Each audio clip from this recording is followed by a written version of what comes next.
House will come to order. Please join Representative Ricks in the Pledge of Allegiance.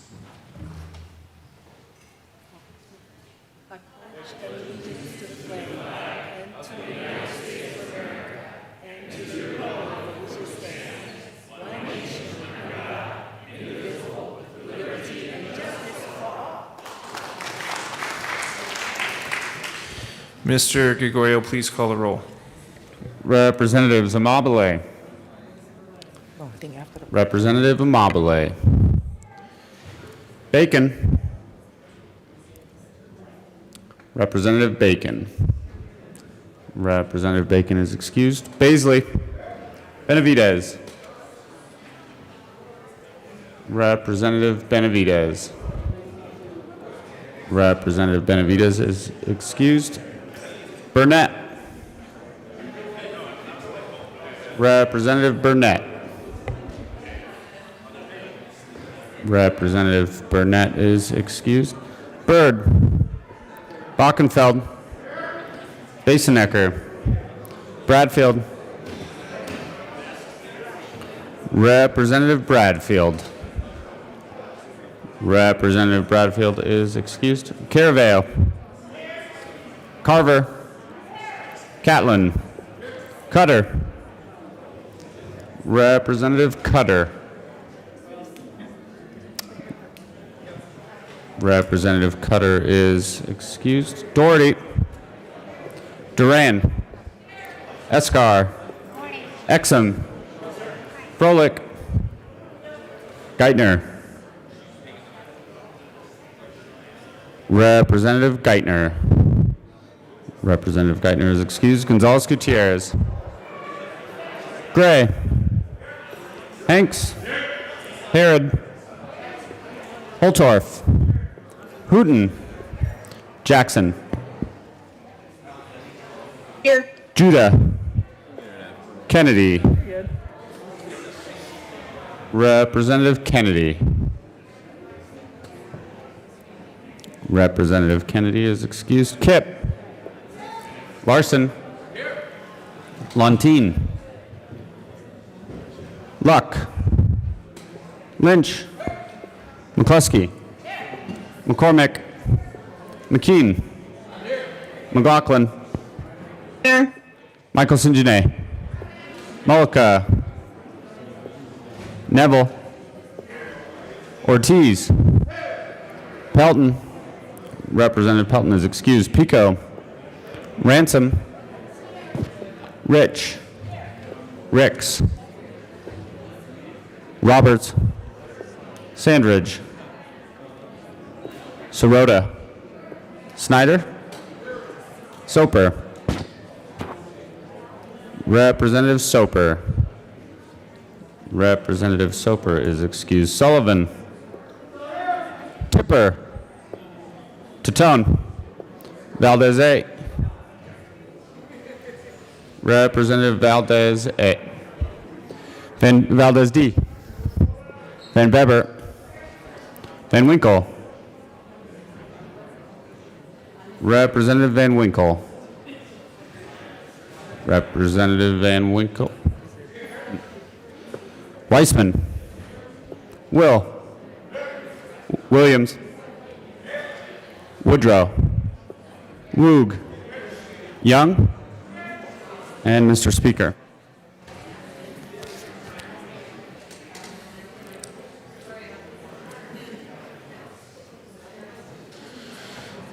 Now, am I supposed to do this?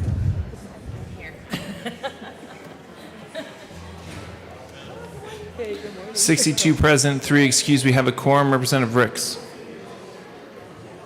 Mr. Speaker, I move that the Journal of Friday, May 14, 2021 be approved as corrected by the Chief Clerk. Members, you have heard the motion that the journal be approved as corrected by the Chief Clerk. All those in favor say aye. All those opposed, no. For all those listening at home and in the gallery, clearly the ayes have it. The motion is adopted. Announcements and introductions. Representative Michelson-Janae. Members, if it's Monday, it's another Jewish holiday. Today I would like to share with you that it is the holiday of Shavuot. This is the holiday where the Jews stood at the foot of Mount Sinai and accepted the 10 Commandments. It is a joyous holiday. It is the time, the thunder, the lightning, the wind, and the Moses coming down, and you've all seen it on TV. Anyway, the Jews stood at the people stood at the base of Har Sinai, the Mount of Sinai, and said, Na'aseh v'nishma, we will do and we will listen, and then we became the Jewish people. Happy Shavuot, Chag Sameach. Thank you, Representative Michelson-Janae. Representative Byrd. Thank you, Mr. Speaker. That is a really tough act to follow, but I have to remind you, if it's Monday, it's finance. So, yeah, it's okay. It's still finance. So today at 1:30 in Committee Room 112, we'll be hearing House Bill 1288, House Bill 1286, Senate Bill 69, and House Bill 1163. I will see you at 1:30. I have one quick announcement. Mr. Matthew is here. If you could please stand, Mr. Matthew. He is an early childhood teacher at Fisher Early Childhood Center, and he has taught my daughter Adela. Thanks so much for your service. Representative McCluskey. Thank you, Mr. Speaker. I have a tribute and ask that it be read at length. Members, there's a tribute. Please direct your attention to the well. Mr. Gregorio. State of Colorado, the House of Representatives, convened in the 73rd General Assembly, hereby extends sincere commendations to Grace Stayberg. The Colorado House of Representatives congratulates Grace Stayberg for breaking the North American women's ski mountaineering record. On April 26th and 27th, 19-year-old Grace Stayberg set a new North American women's ski mountaineering record by skinning 56,153 vertical feet in 24 hours. Starting at 9 a.m. on Monday, April 26th, Ms. Stayberg skied up and down Copper Mountain more than 21 times, climbing from Copper Mountain Center Village to the top of Storm King Ski Lift at 12,441 feet. Ms. Stayberg is ranked 4th in the International Ski Mountaineering Federation's World Cup standings, having placed in 19 races in Europe this ski season, including 2 first-place finishes. The members of the Colorado House recognize and honor Ms. Stayberg's achievement as reflective of her hard work and dedication to her sport. On request of Representative Julie McCluskey, given the 17th day of May, 2021, State Capitol, Denver. Woo.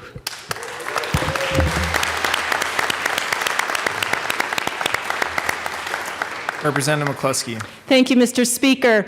We all know how important skiing is to our economy. More than $4.8 billion every year, 46,000 jobs. But you know what? Heroes like Grace are important to the Colorado spirit, to our hearts.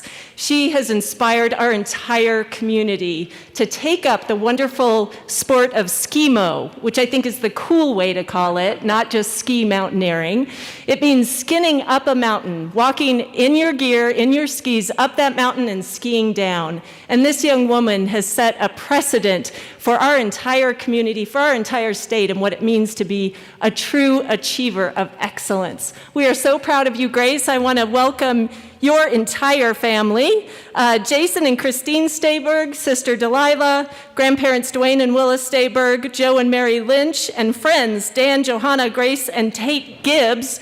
Dan Gibbs got up at 3 a.m. to do one of those up and down with Grace, and we're so grateful for the community spirit and support that she's received. Congratulations, Grace.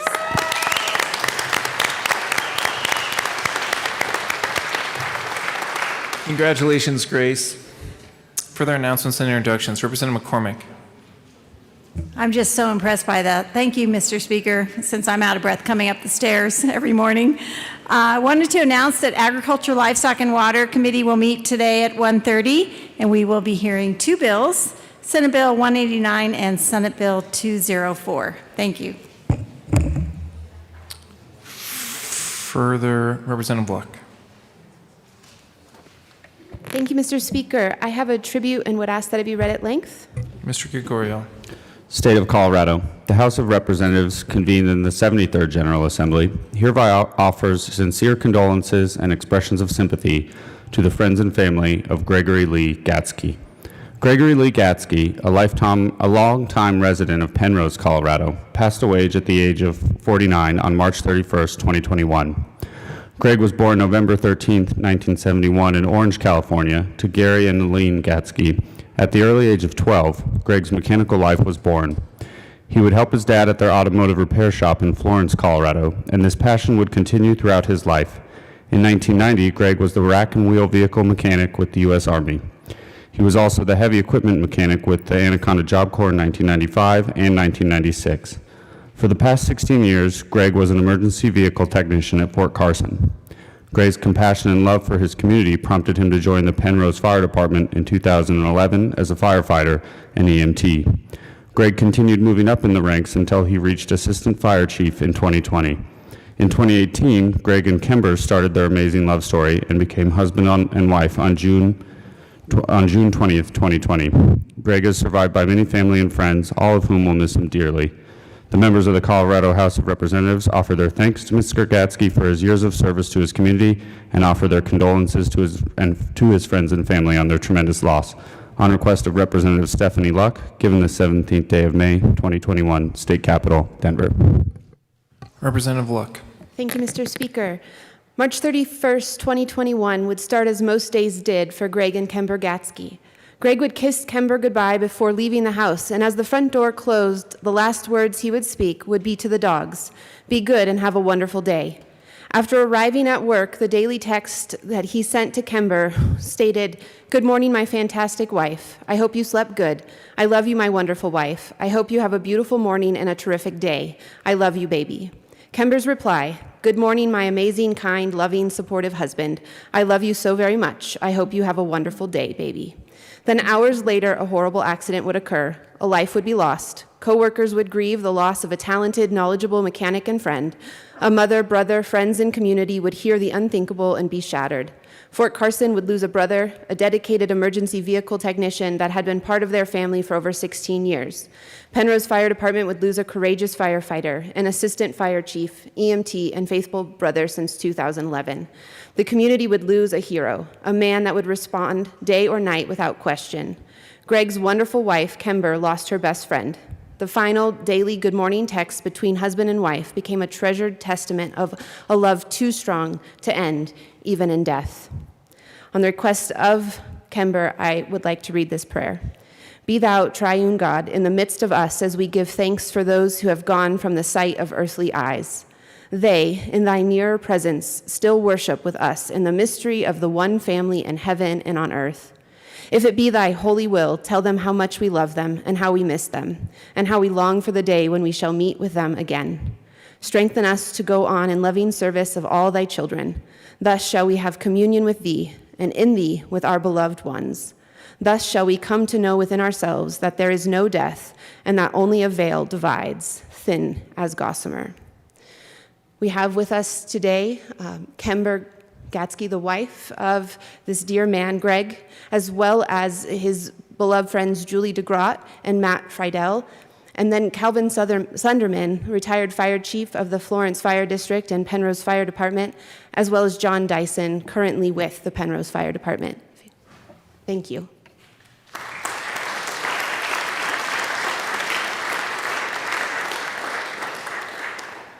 We're so sorry for your loss.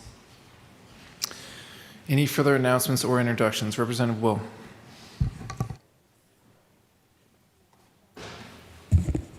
Thank you, Mr. Speaker.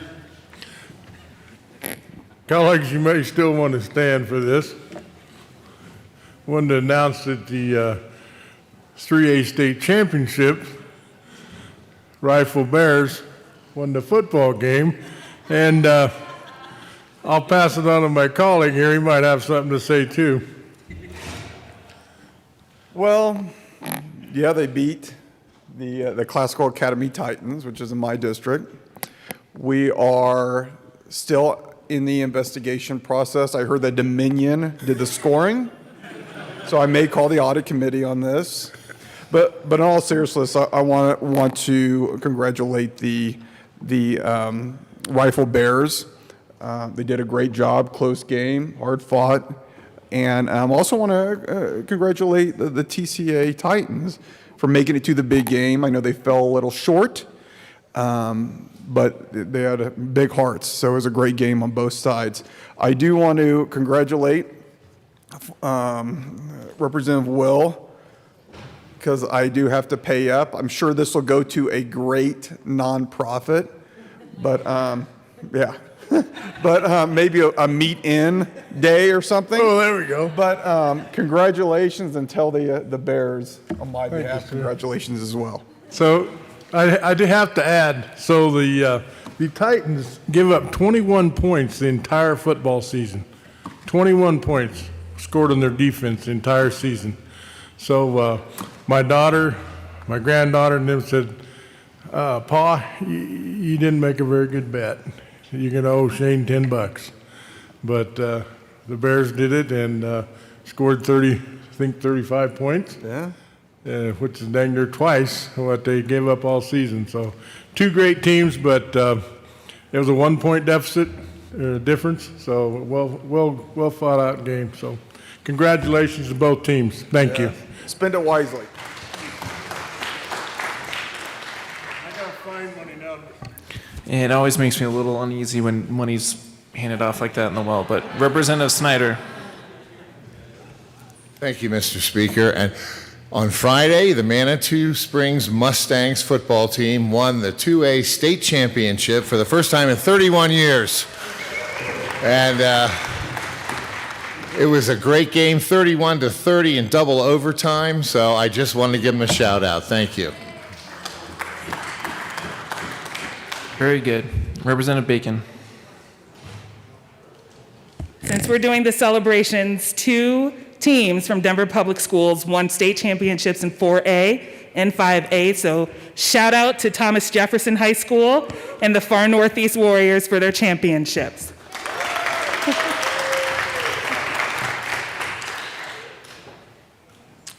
Any further announcements or introductions? Seeing none, the next order of business is third reading of bills, final passage. Mr. Gregorio, please read the title of the House Bill 1305. House Bill 1305 by Representatives Michelson, Janae, and Pelton, also Senator Winter, concerning the practice of mental health professionals and in connection therewith clarifying education and hours of practice required for licensure or certification as an addiction counselor and establishing supervision privileges for certified and licensed addiction counselors. Majority Leader Escar. Thank you, Mr. Speaker. I move House Bill 1305 on third reading, final passage. The question before us is the adoption of House Bill 1305 on third reading and final passage. Seeing no further discussion, Mr. Gregorio, please open the machine and members, please proceed to vote.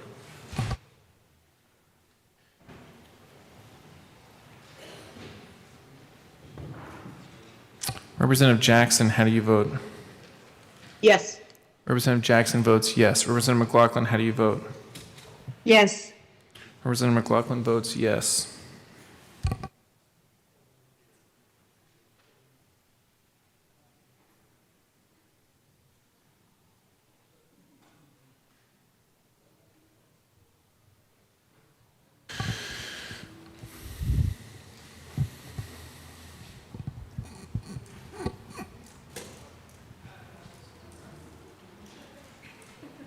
That's nice of you, Representative Van Winkle.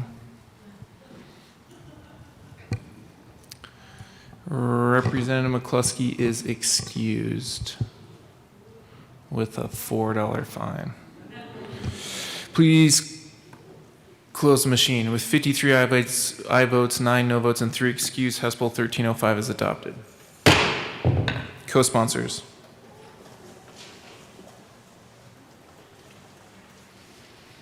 Representative McLaughlin, Representative Jackson, co-sponsor.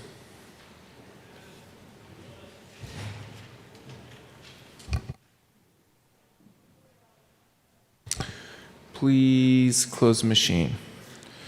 Mr. Gregorio, please read the title of the Senate Bill 11. Senate Bill 11 by Senator Fields, also Representatives Mullica and Pelton, concerning responsibilities of a pharmacist related to opioid antagonist. Majority Leader Escar. Thank you, Mr. Speaker. I move Senate Bill 11 on third reading, final passage. The question before us is the adoption of Senate Bill 11. Seeing no further discussion, Mr. Gregorio, please open the machine and members, please proceed to vote. Representative Jackson, how do you vote? Yes. Representative Jackson votes yes. Representative McLaughlin, how do you vote? Yes. Representative McLaughlin votes yes.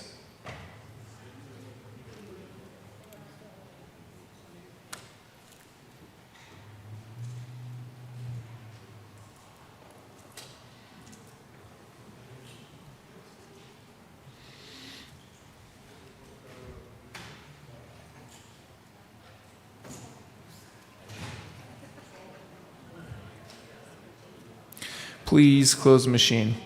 With 48 aye votes, 15 no votes, and 2 excused, Senate Bill 11 is adopted. Co-sponsors.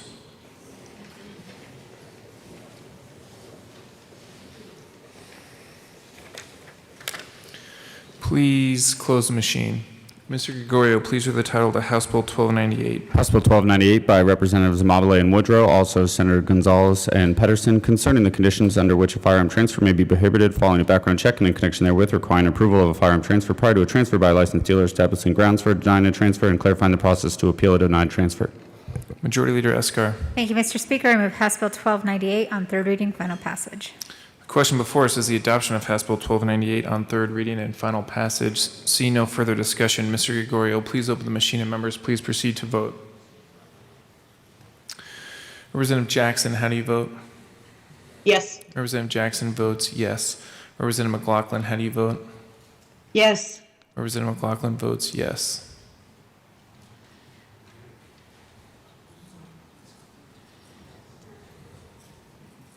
Please close the machine. With 42 aye votes, 21 no votes, and 2 excused, House Bill 1298 is adopted. Co-sponsors.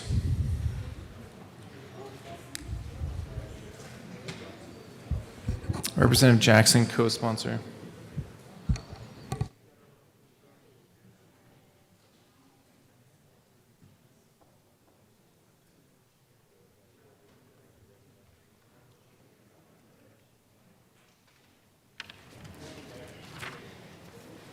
Please close the machine. Mr. Gregorio, please read the title to House Bill 1299. House Bill 1299 by Representatives Sullivan and Bacon, also Senators Fields and Hansen, concerning establishing an Office of Gun Violence Prevention and in connection therewith making an appropriation. Majority Leader Escar. Thank you, Mr. Speaker. I move House Bill 1299 on third reading, final passage. Representative Pico. Thank you, Mr. Speaker. I rise in opposition to this on third reading. This is really a bad idea. What it essentially does is focuses on a propaganda arm funded with state funds to look on gun violence. We don't have a problem with gun violence. We have a problem with violence. And it's a much broader aspect. If this was to be, as was proposed, simply a violence I think you would have had broad support, bipartisan. As it is, I have to stand in strong opposition. Let's work on the real problem, not focus on inanimate tools.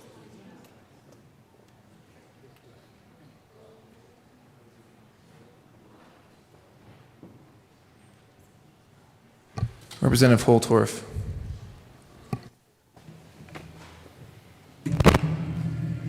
Thank you, Mr. Speaker. Esteemed colleagues, I know that I spent a lot of time down here on Friday, and I had a very important message that actually was brought to me by Mr.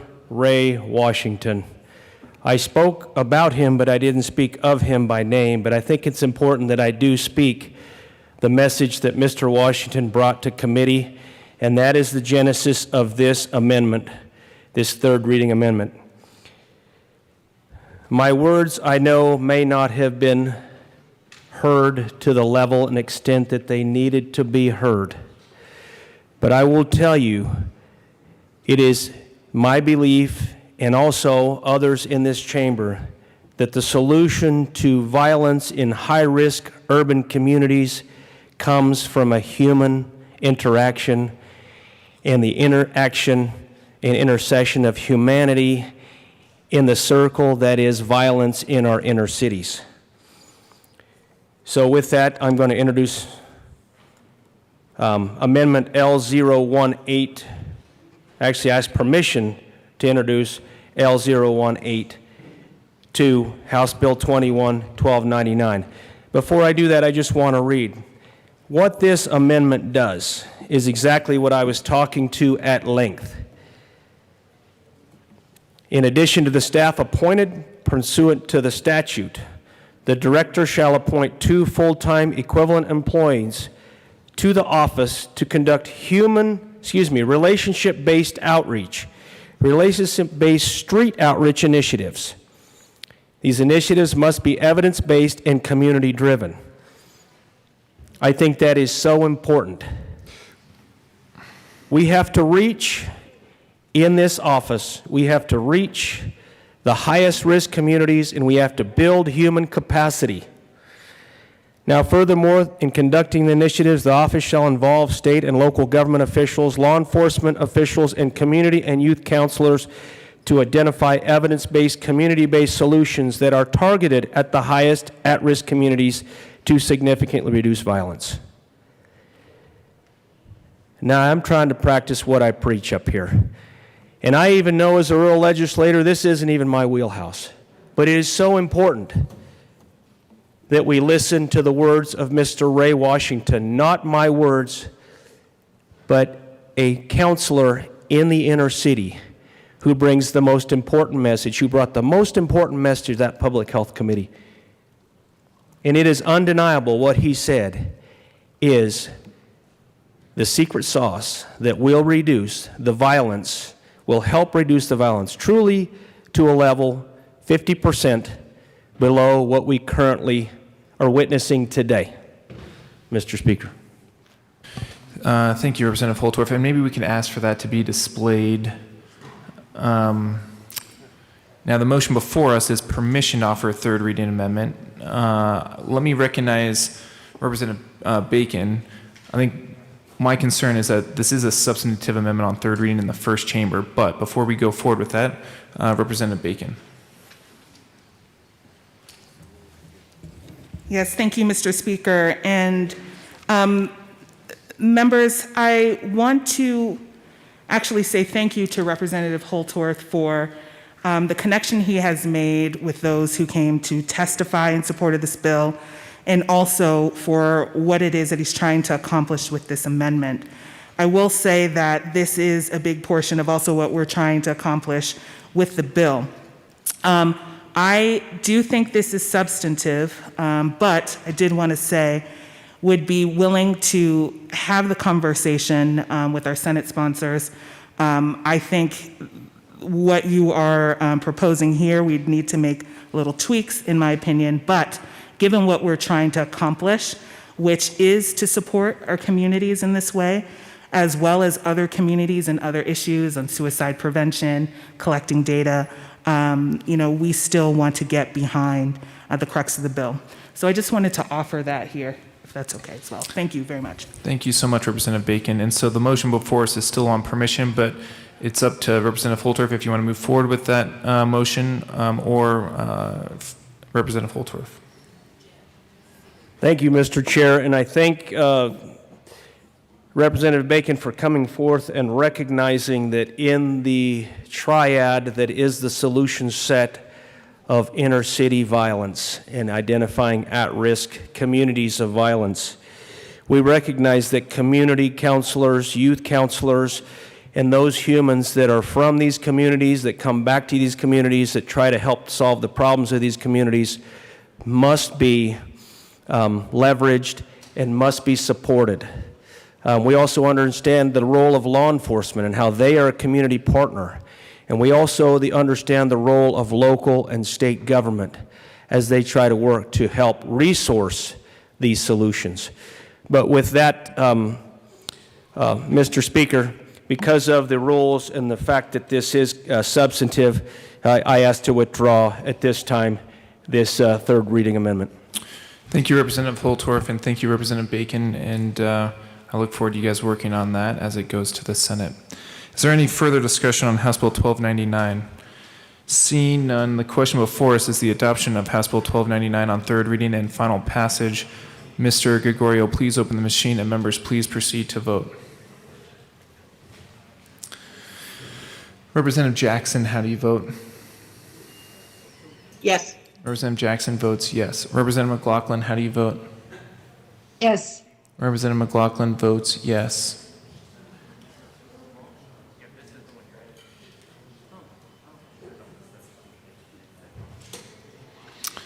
Please close the machine. With 40 aye votes, 23 no votes, and 2 excused, House Bill 1299 is adopted. Co-sponsors.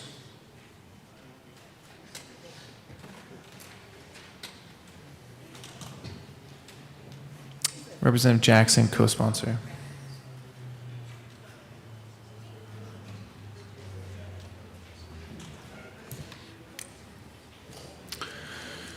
Please close the machine. The House will be in a brief recess.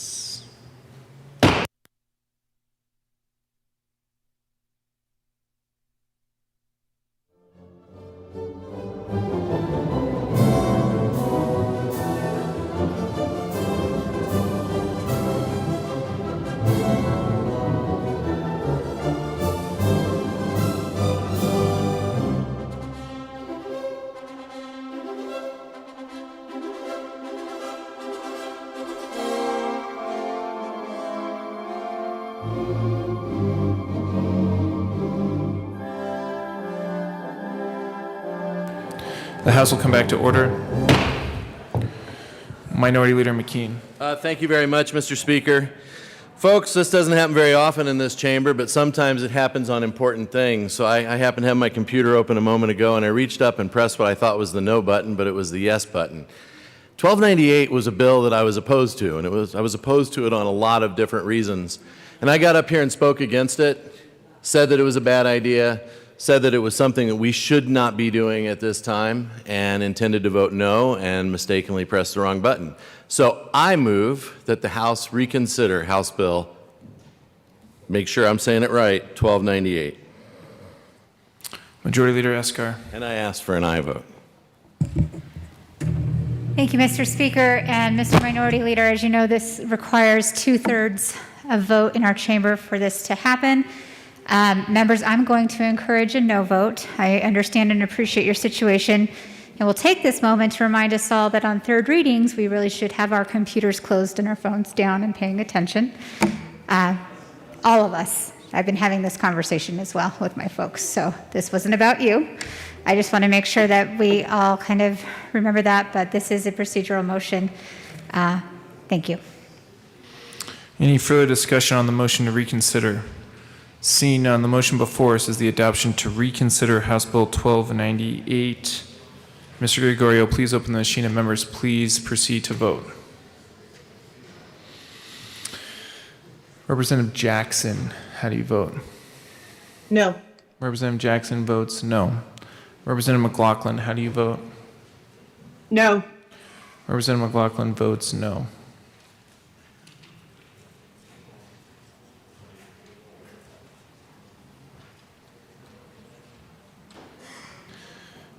Please close the machine. With 31 aye votes, 32 no votes, and 2 excused, the motion for reconsideration of 1298 is lost. That brings us to general order, second reading of bills. Representative Kennedy. Thank you, Mr. Speaker. I move the House now resolve itself into the committee of the whole for consideration of general orders. Seeing no objection, Representative Kennedy will take the chair.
The committee will come to order. With your unanimous consent, the bills will be read by title unless there's a request for reading a bill at length. Committee reports are printed and in your bill folders. Floor amendments will be shown on the screen and on your iPads. Bills will be laid over upon the motion of the majority leader, and the coat rule is relaxed. Mr. Gregorio, please read the title, the House Bill 1068. House Bill 1068 by Representatives Michelson, Janae, and Titone, also Senator Moreno, concerning health insurance coverage for an annual mental health wellness examination performed by a qualified mental health care provider. Representative Titone. Thank you, Mr. Chair. I move House Bill 1068 and the Appropriations Report and the Health and Insurance Committee report. To the Appropriations Report. The Appropriations Committee appropriated some money for an actuarial study, and I ask for a yes vote. Is there any discussion on the Appropriations Committee report? Seeing none, the question before us is the adoption of the Appropriations Committee report. All those in favor, please say aye. Aye. All opposed, no. The ayes have it, and the committee report is adopted. To the Health and Insurance Committee report, Representative Michelson, Janae. Thank you, Mr. Chair. And to the Health and Insurance Committee report, we move Amendment L004 and ask that it be displayed. The amendment is properly before us. Please proceed. It's almost kind of before you.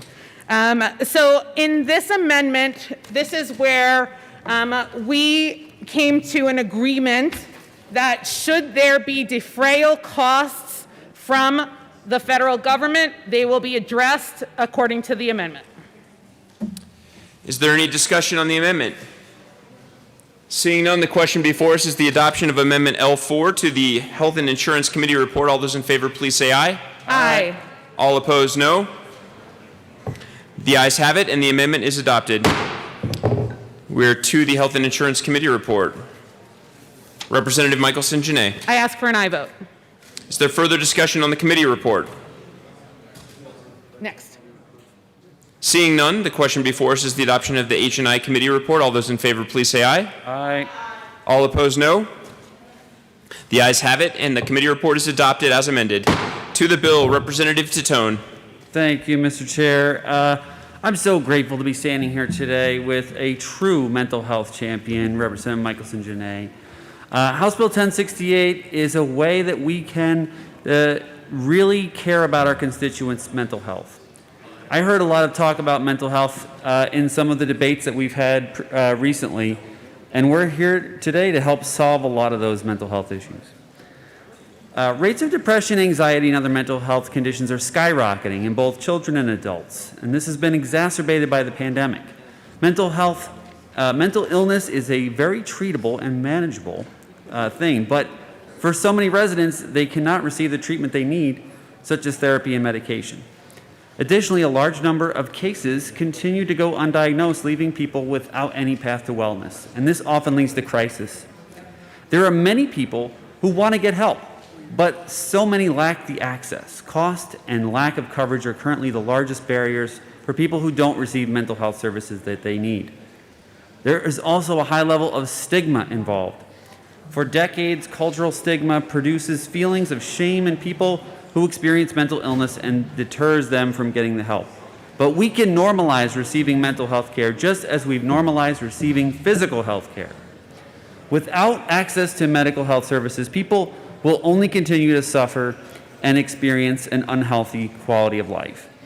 It's likely that we all know someone with a physical condition that is treated. Can we imagine the constant suffering that person would have if they didn't have access to that treatment? Mental health is no different. We want to view mental health the same way we view physical health. Both are essential for leading a healthy life. Let's talk about access to health care, of this care. A survey by Governor Poul's Behavioral Health Task Force reported 92% of respondents had concerns with access to care due to cost and coverage. That's 92%. That's an overwhelming majority of Coloradans who need help now. There is a direct correlation between having lack of access to mental health care and the increase in mental illness in the state. In 2017, someone in Colorado died from suicide every 8 hours. Colorado has the 10th highest suicide rate in the country. Suicide is now the leading cause of death for children aged 10 to 24. Yes, children. And roughly 1 in 6 children have a diagnosable mental health condition. A recent survey found 1 in 2 Coloradans had experienced long-term mental health strain due to the pandemic. As we enter a world affected by the pandemic for over a year, the impact will only deepen. This bill directly addresses the lack of access to essential mental health services, first and foremost by providing free mental health coverages annually. This bill would require insurance companies to cover an annual health wellness exam the same way that they would cover a physical health exam. Congress has been talking about parity in health care since 2008, yet we still don't have it. Why should we have an annual physical for your physical health, but ignore our mental health if we really have true parity? We need to break down the stigmas and focus on wellness and treating the whole person, mind and body. Mental and behavioral health has always been focused on crisis management. But if you're treating a crisis, you're already too late.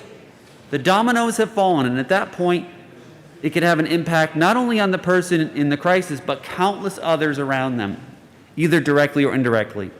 Mental health crises have a profound effect on families, coworkers, employers, and the community at large, and the cost is shared far and wide. By helping people identify and address mental and behavioral health issues early, we can focus on mental health wellness management. By focusing on wellness and crisis prevention, we can save money and save the lasting emotional effects of the crisis on the people in the community. There's a net benefit for so many people through this bill, and I urge you to vote yes on House Bill 1068. Representative Michelson Janae.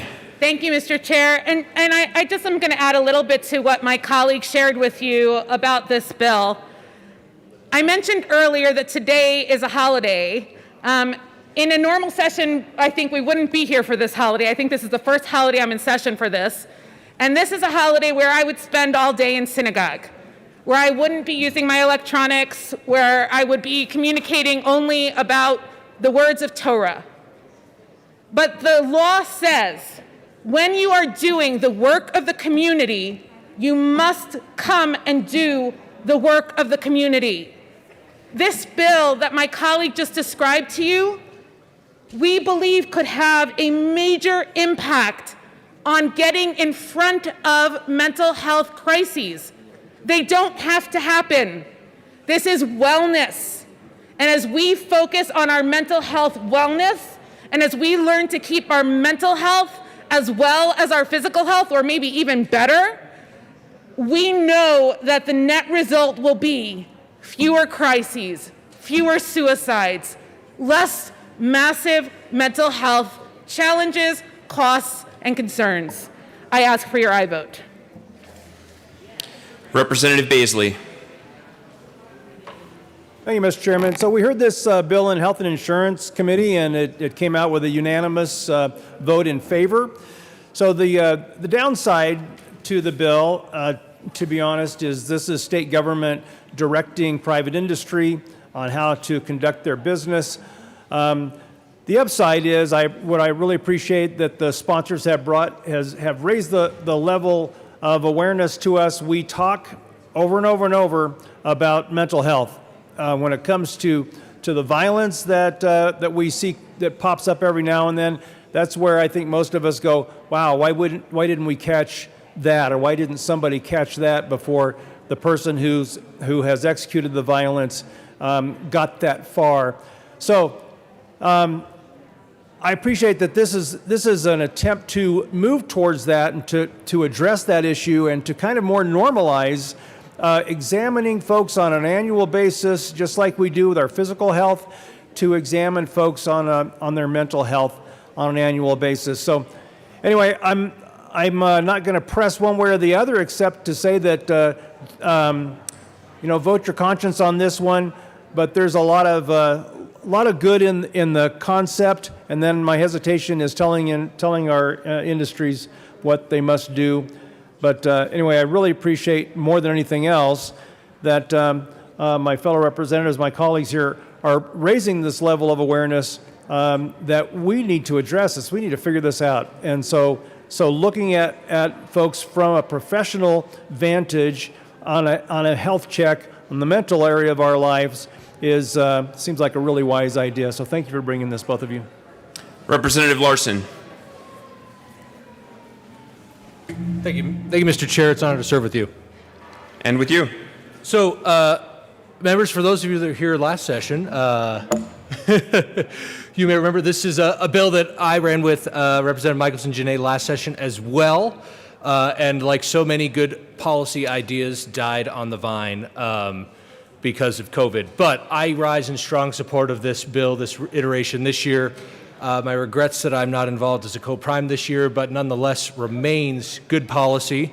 I may actually press the green button this time. I rarely co-sponsor bills that I'm not a prime on. But again, for all the reasons that Representative Baisley outlined, as well as Representative Janae and Representative Tone, clearly we have a mental health crisis in this state, in this nation, and what we are doing is not working. So this is an area where we need to pull out the stops, and this is an innovative policy. It will radically change the way we view mental health, the way we discuss mental health in our state, in our homes, with our family, because it will be something that's laid bare, be a topic of conversation, and hopefully this will lead to better outcomes. I don't know how we'll quantify this, to be entirely frank with you, but hopefully it will be quantified in the hundreds, if not thousands, of suicide attempts that don't happen. People who perform better in school because they're no longer as concerned about bullying, because they're able to get tested, they're able to get in touch with somebody and work through those issues. this will have, hopefully, enormous ripple effects through everything that we touch here, better outcomes for students, better outcomes for citizens, and lower mental health incidents across the state. I think this is probably one of the most substantial bills that we can get passed and will really put Colorado as a leader. It is a bold step, but this is the kind of stuff that hopefully we'll look back on in a few years and, be proud of what we did here. So thank you for all the good work, and I will be a strong yes vote. Representative Amable. Thank you, Mr. Chair. So I wanted to just get up and say I strongly support this bill, and I do think it helps move us a long way towards ending the stigma of having a mental illness. I really want to encourage all of you to think about your own families and the difference that it might have made to know sooner rather than later that somebody was struggling. And I know for my family, this kind of measure could have been really important for us. But I will also say that this is a first step. And we have to start, once we figure out that somebody is struggling with a mental illness, we have to start making sure that we follow that person throughout their life and help them with supports and with treatment, and not just be responsive to crisis after crisis after crisis. So I ask for a yes vote. Thank you. Representative Lontine. Thank you, Mr. Chair, and I really appreciate the sponsors' work on this issue. I know the dedication to mental health that Representative Michelson-Jeannet has shown us over the years, and this is a continuation of that. There is concern, and perhaps justified, by our state's health insurers that this could result in higher health care premiums, but there's not definitive evidence to that either. The struggle we have is not being able to quantify what we save in health care costs from being proactive in addressing mental health issues.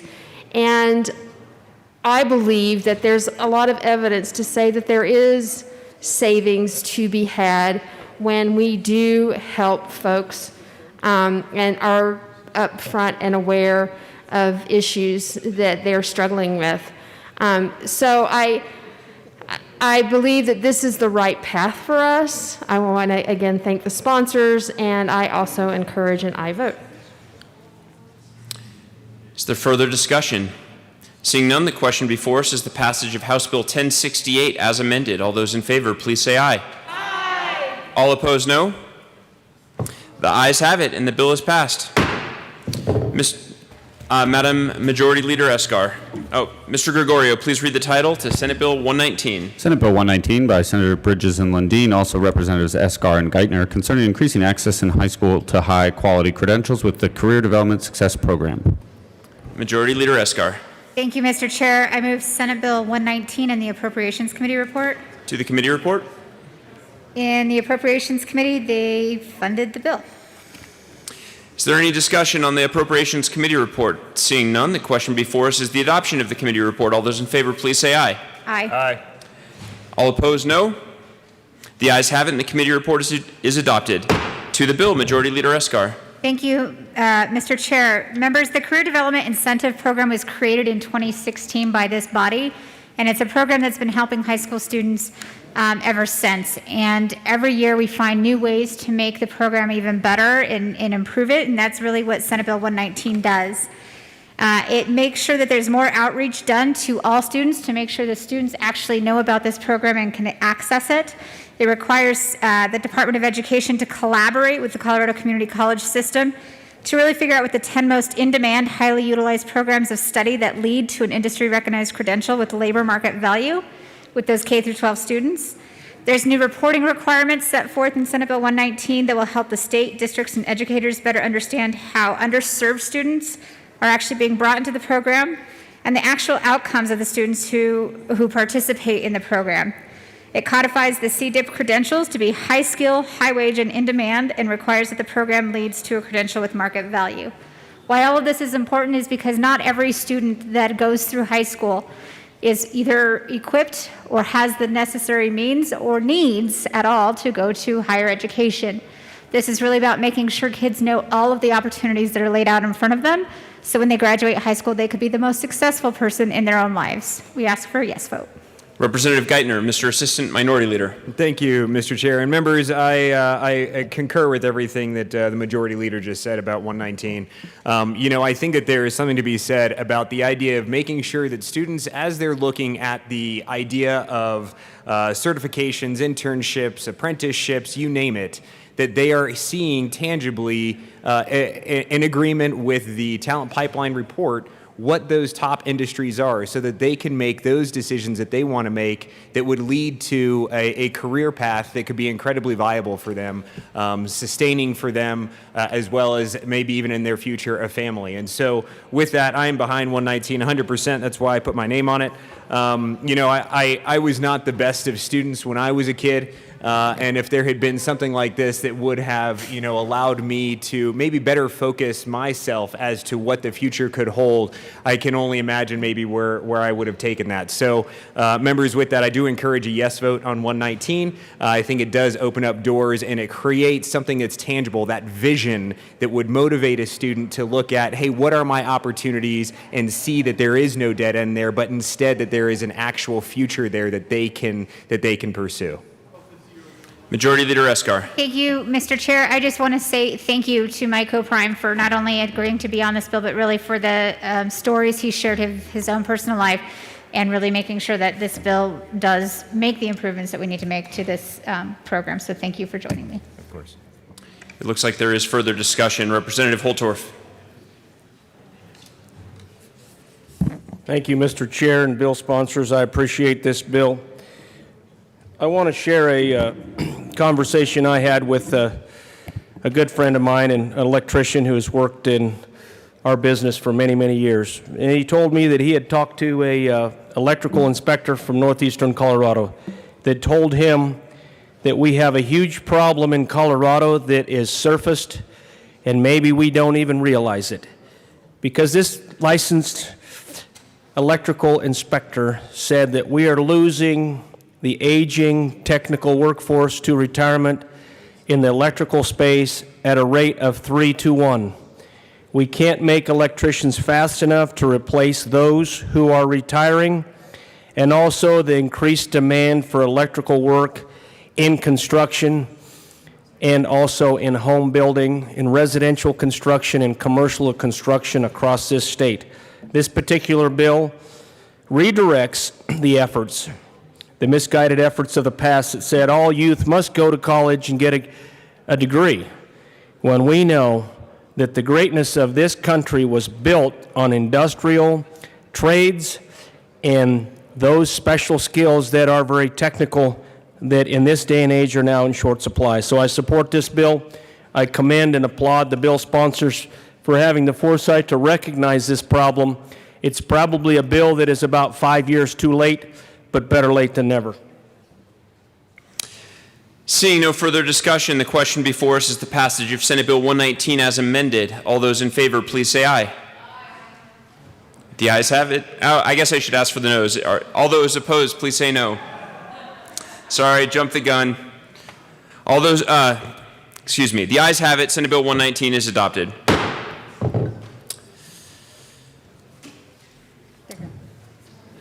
Mr. Gregorio, please read the title to House Bill 1296. House Bill 1296 by Representatives Byrd and Baisley, also Senators Pedersen and Heisey, concerning the codification of executive orders pertaining to limited gaming in connection therewith, allowing licensed applicants to submit fingerprints after the initial submission of an application, eliminating the statutory limit on the number of players permitted in a game of blackjack, Sounds smart. and allowing a casino operator to divide its lawful gaming space into more than 2 non-contiguous spaces. That was impressive. Representative Byrd. Yes, thank you, Mr. Chair. I move House Bill 1296 and the Business and Labor Affairs Committee report. To the committee report. Thank you, Mr. Chair. So to the committee report, we amended the bill to allow that fingerprints that are used as part of a background check in the licensing process to be submitted as a supplement to the application. So eliminating the requirement that the application and the fingerprints be submitted simultaneously. Is there further discussion on the committee report? Oh, and I'm sorry, wait, one other thing.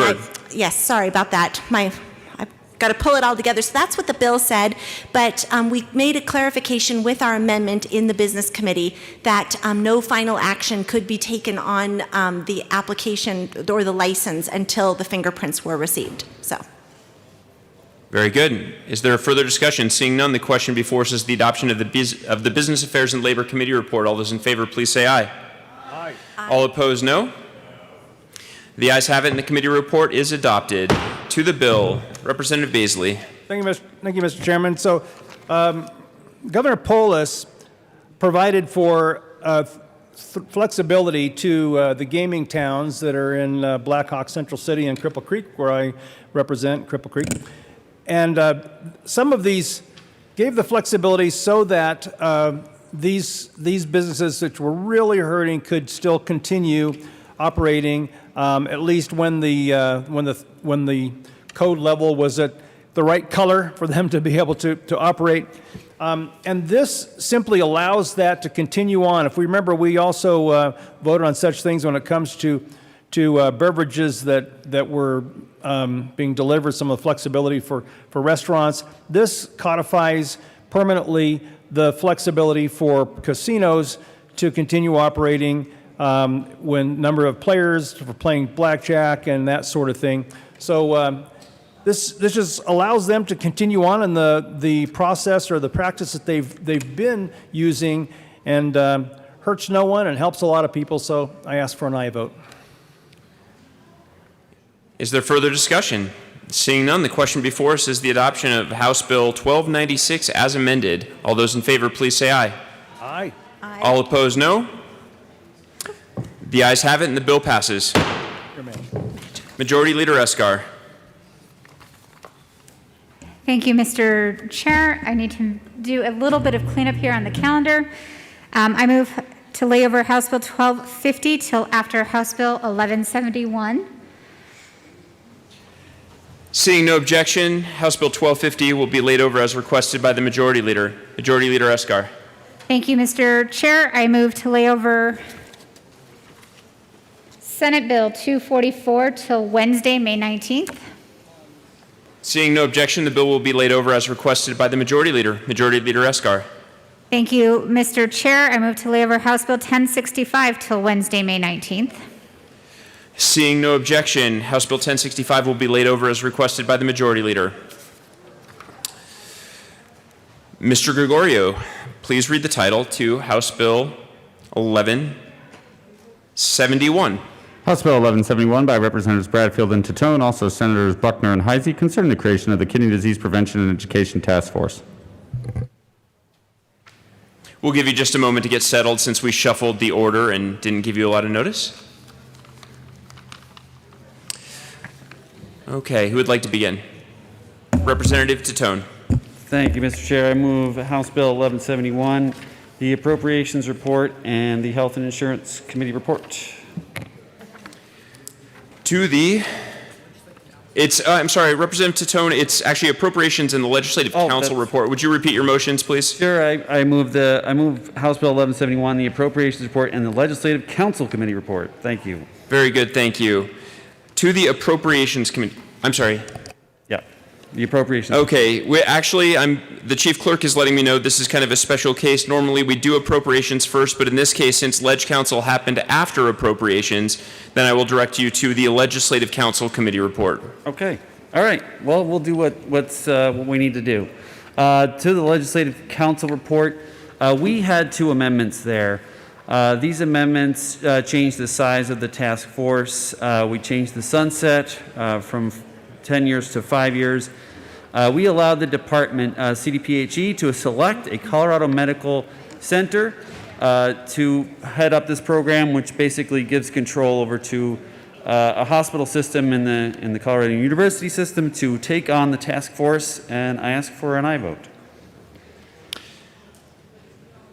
Looks like there is discussion on the Legislative Council Committee report. Representative Williams. Thank you, Mr. Chair. And the only reason I'm discussing on the report is because I do have an amendment here. But it does have to deal with the composition of the task force here, and so I'll go ahead and move this amendment so we can get into the meat of it. But I move L005 and ask that it be displayed.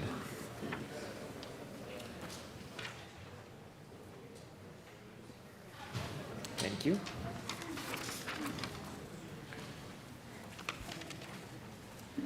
The amendment is properly before us. Please proceed. Thank you, Mr. Chair. So members, in this amendment, what I'm trying to accomplish here is to, in essence, increase the size. And as you can see, going from 9 to 13, 2 to 6, so on and so forth in the amendment that's displayed. And of course, adding in an appointment ability from the minority leadership of the House and of the House of Representatives here, and the reason I'm doing this is because essentially, members, I'm not even. Forgive me, Mr. Chair, but in order to explain this, I got to talk about the underlying bill just for a second. But the point of this amendment is to inject a little bit of more checks and balances, because ultimately, I don't think this bill is the proper role of government. But if we're going to have government involved in this matter, then I would like to see more eyes on this, and I'd like to see more people involved within this task force. And so that's why I'm moving this amendment, and I would ask for a yes vote. Representative Titone. Thank you, Mr. Chair. When we did the stakeholder work on this, we came to the concession of reducing this board in order to get the stakeholders involved to be on board. So this would take us back to a point where we had too big of a board to begin with. So I would say I would ask for a no vote on this amendment. Representative Bradfield. Thank you, Mr. Speaker. In addition to the task force reduction in number, we also reduced the number of representatives or elected officials per the request of stakeholders, and that is why it is at 2 instead of 4 as it originally was. So I too would request a no vote on this amendment. Representative Van Winkle. Thank you, Mr. Chair. And I asked for a yes vote on this. I agree with the bill sponsors that the board may actually be still too big or could get too big. The problem is, and it's not even necessarily specific to this bill, although it is very specific to this bill, but for many of the bills we pass that create new task forces or bills, or task forces or committees, we do this annoying thing as a legislature where we get, in this bill, it's 4 members appointed from the legislative body who is creating the task force and giving it its charge, and then I believe 10 or more that the governor gets to appoint. So essentially, we as the legislative body are creating these task force such as this one, which is a very important task force, and I commend the bill sponsors for doing the work on it. And then we turn the power completely over almost entirely to the governor's office and to the governor to essentially run up via his appointments that he deems necessary. So I vote for a yes on this bill. Let's take some control back for the legislative body over the responsibilities that we have in order that we are creating these task forces. Representative Bradfield.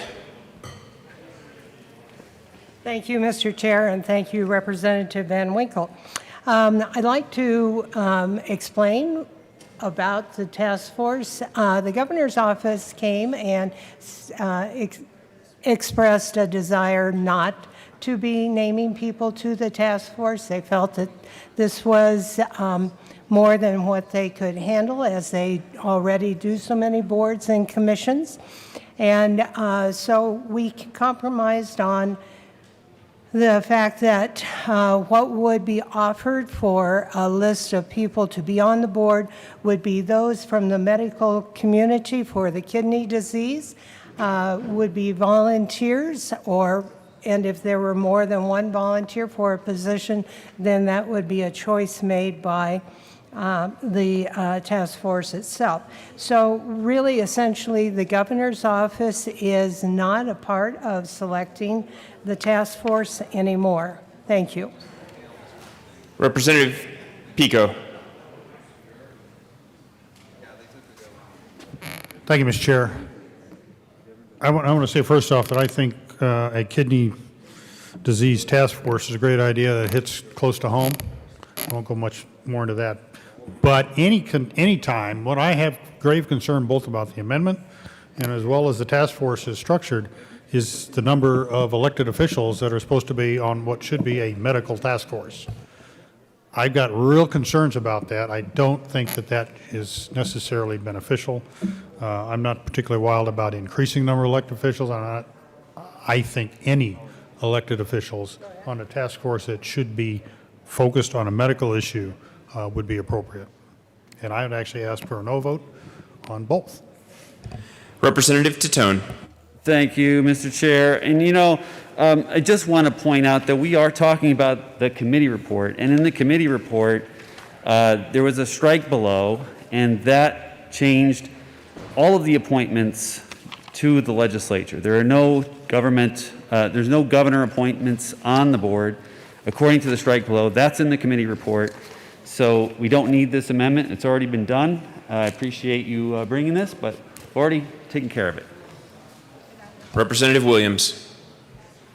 Thank you, Mr. Chair, and I do appreciate the bill sponsor pointing that out.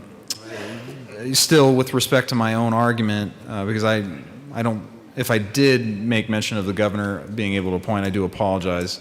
That wasn't necessarily part of my line of thinking. But Mr. Chair, I kind of got ahead of myself here, and I offered an amendment that I was supposed to offer secondarily. So in order to fix it and kind of go a little bit quicker here, I'm going to I move L007 as a substitute amendment and ask that it be displayed.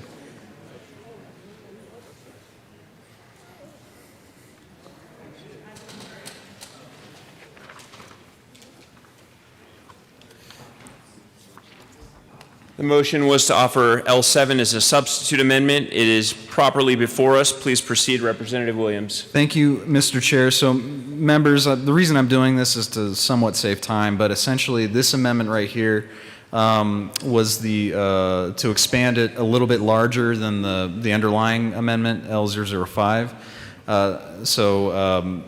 It's pretty self-explanatory there. It's same amendment, just different numbers, adding to the task force, and it still has the minority leadership of the House and Senate being able to make these additional appointments. My reasoning behind this is I think if we're going to be doing this, which I'm not convinced we should be doing it, but if we're going to do it, then we definitely want, I think, a little bit more eyes on this task force, and it would be great if we'd have additional accountability because these are, as you know, and you can see this, the minority leadership of both the House and Senate. They're elected, and I think that's great. If the people think that things are not going great, they can certainly hold those elected officials accountable as it relates to this task force and the policy itself. So I would ask for a yes vote. Representative Titone. Thank you, Mr. Chair. This amendment's asking for 6 members of the General Assembly to be on this task force, and I don't know how many of you all want to be on a kidney disease task force. I don't know if we can find that many. I think this is really making this way too big and cumbersome, and we need to bring it back to where we came to the consensus with the stakeholders, so I ask you for a no vote on this amendment. Representative Van Winkle. Thank you, Mr. Chair. And it was me who brought up the governor appointments versus the legislative appointments. That was me, not the amendment drafter. And the reason is I was looking at I was reading from the bill itself. and was not aware and I don't sit on that committee. I wasn't aware that the Ledge Council Committee made such drastic changes to the makeup of that body. So that was me, not the drafter of the amendment. So thank you, bill sponsors. Is there further discussion on Amendment L7?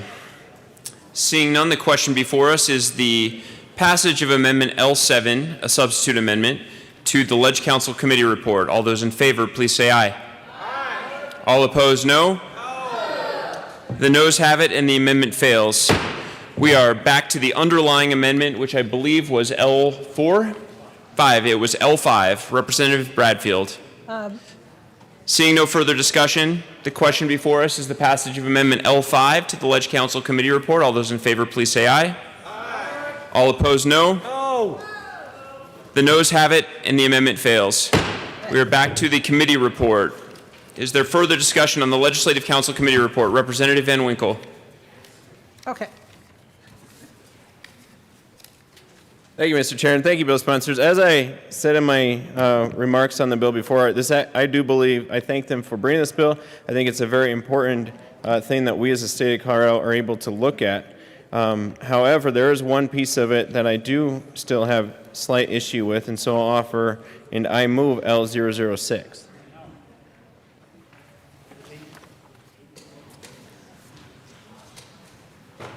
Thank you. To the amendment. Thank you, Mr. Chair. And it's actually a very simple amendment. So to the committee report, one of the things that this committee or this task force is slated to do is on or before December 1st, 2023, the task force shall submit its initial report, including the findings, recommendations, and so on and so forth. And then there's a final report that gets issued by August 31st, 2026. Now, this is very important work that the task force is doing, and I'm not quite sure why it takes so much time for them to do that work. I think we should encourage them to get to work a bit faster. So what this does, it moves both those timelines up by 1 year. So instead of the initial report being December 2023, it would be December 2022. So that's, how many months? That's like 19, 20 months from now to get the initial report, and then until August of 2025 to get the final report. It just simply moves up the timeline by 1 year to try to get a report sooner, so that way the legislative body, at least, you know, even the people offering and creating this task force may be term limited by the time this final report actually comes back in.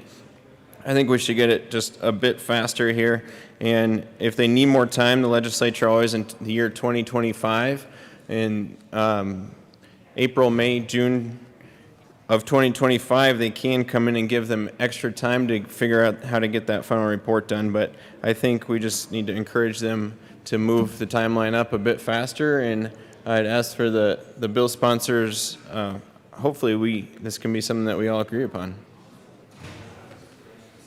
Representative Titone.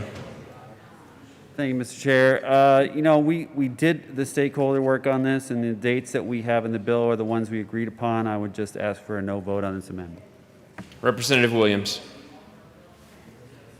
Thank you, Mr. Chair. I rise in support of the amendment from Representative Van Winkle. I think makes a lot of sense. Again, I'm not certain that we should be doing this, but if we're going to be doing the work, then moving up the timetable, shifting things slightly so that we can get some answers a little bit quicker seems pretty unreasonable, or seems pretty reasonable, given the expertise and the ability that the task force will have.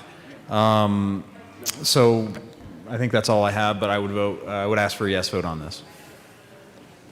Is there further discussion on Amendment L6?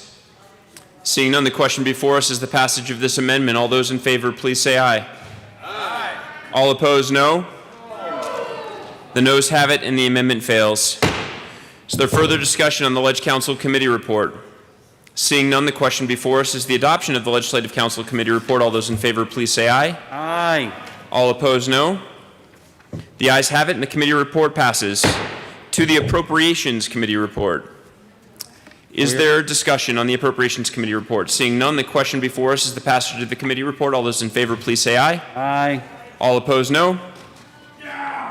The ayes have it, and the committee report passes. To the bill. Representative Bradfield. Thank you, Mr. Speaker.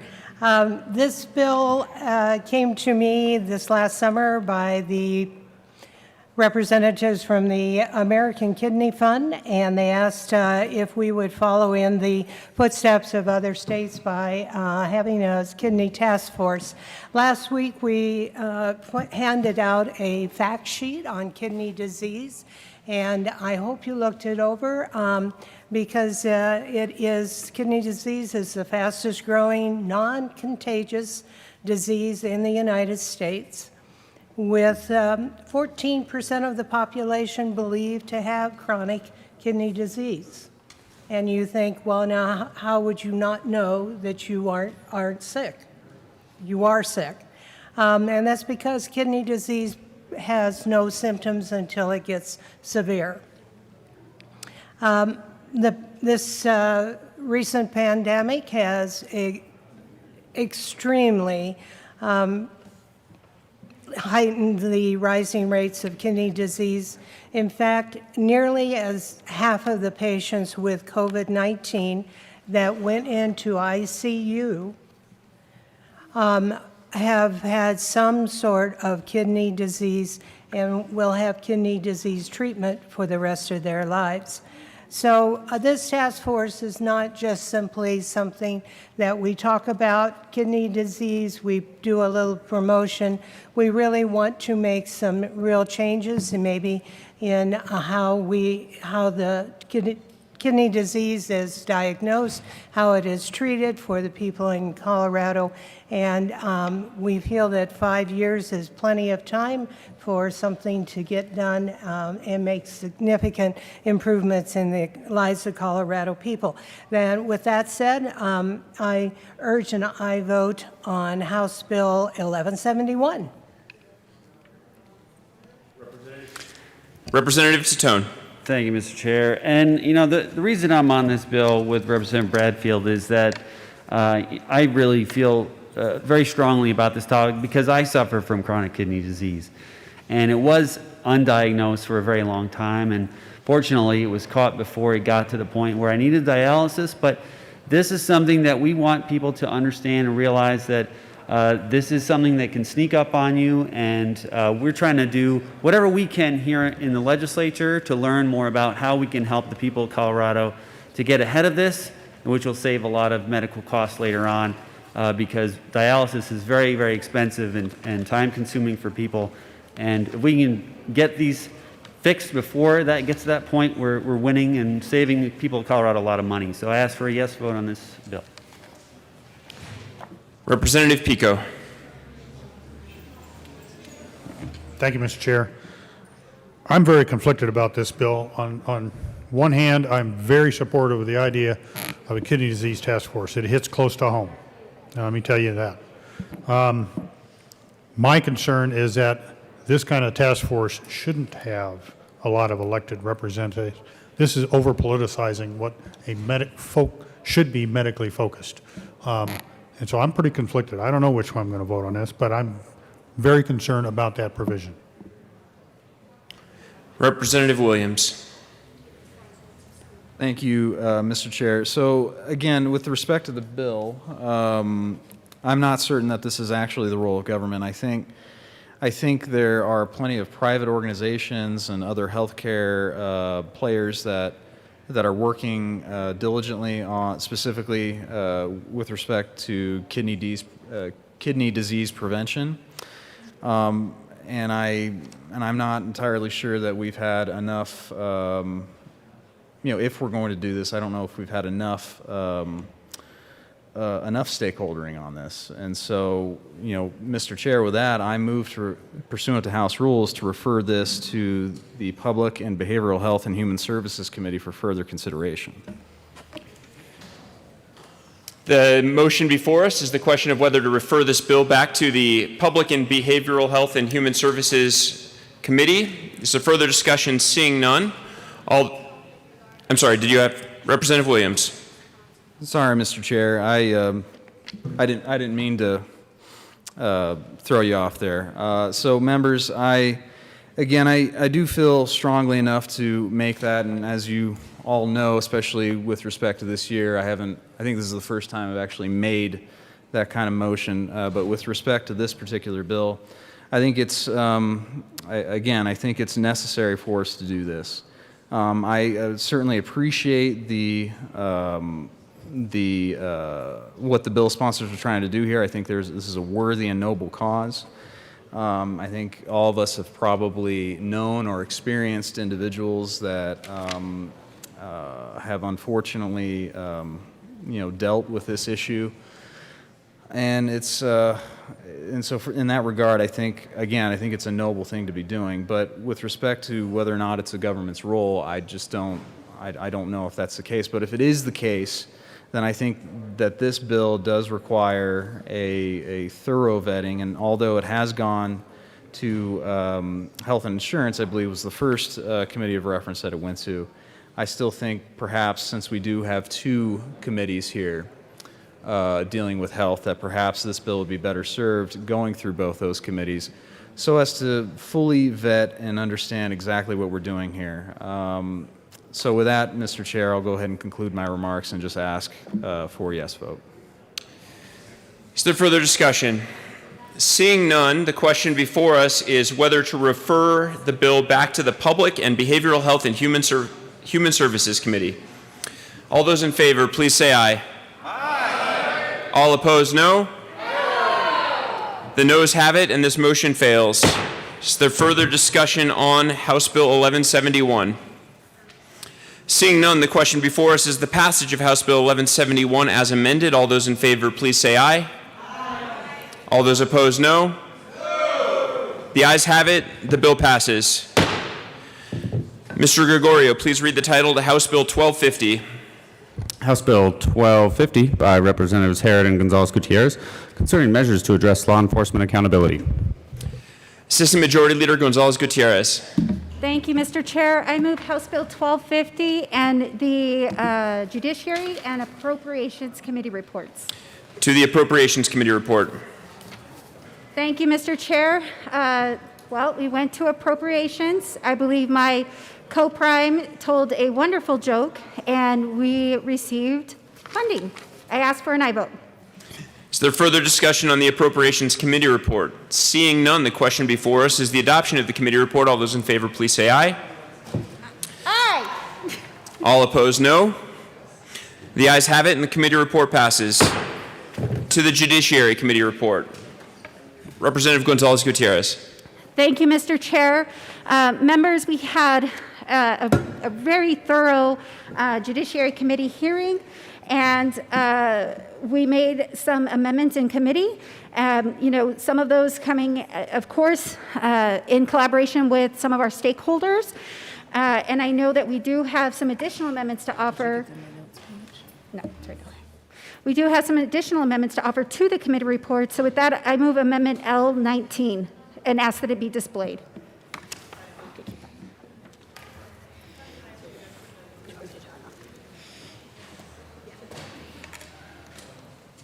Thank you, Robin. The amendment is properly before us. Please proceed. Representative Herod. Thank you, Mr. Chair. Members, this amendment is important. It does align with some of the requests for law enforcement for clarity. To be clear, they are not in full support of this amendment, but it does work towards some of their requests for changes, specifically around the word objective, as well as bias-based fear, striking out sections, and does reword the language around de-escalation. I ask for an aye vote. Representative Carver.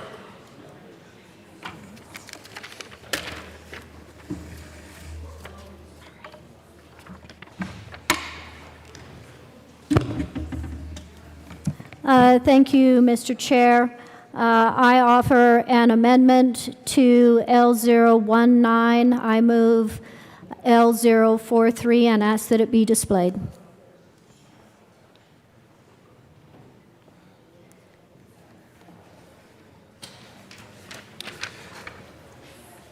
To the amendment.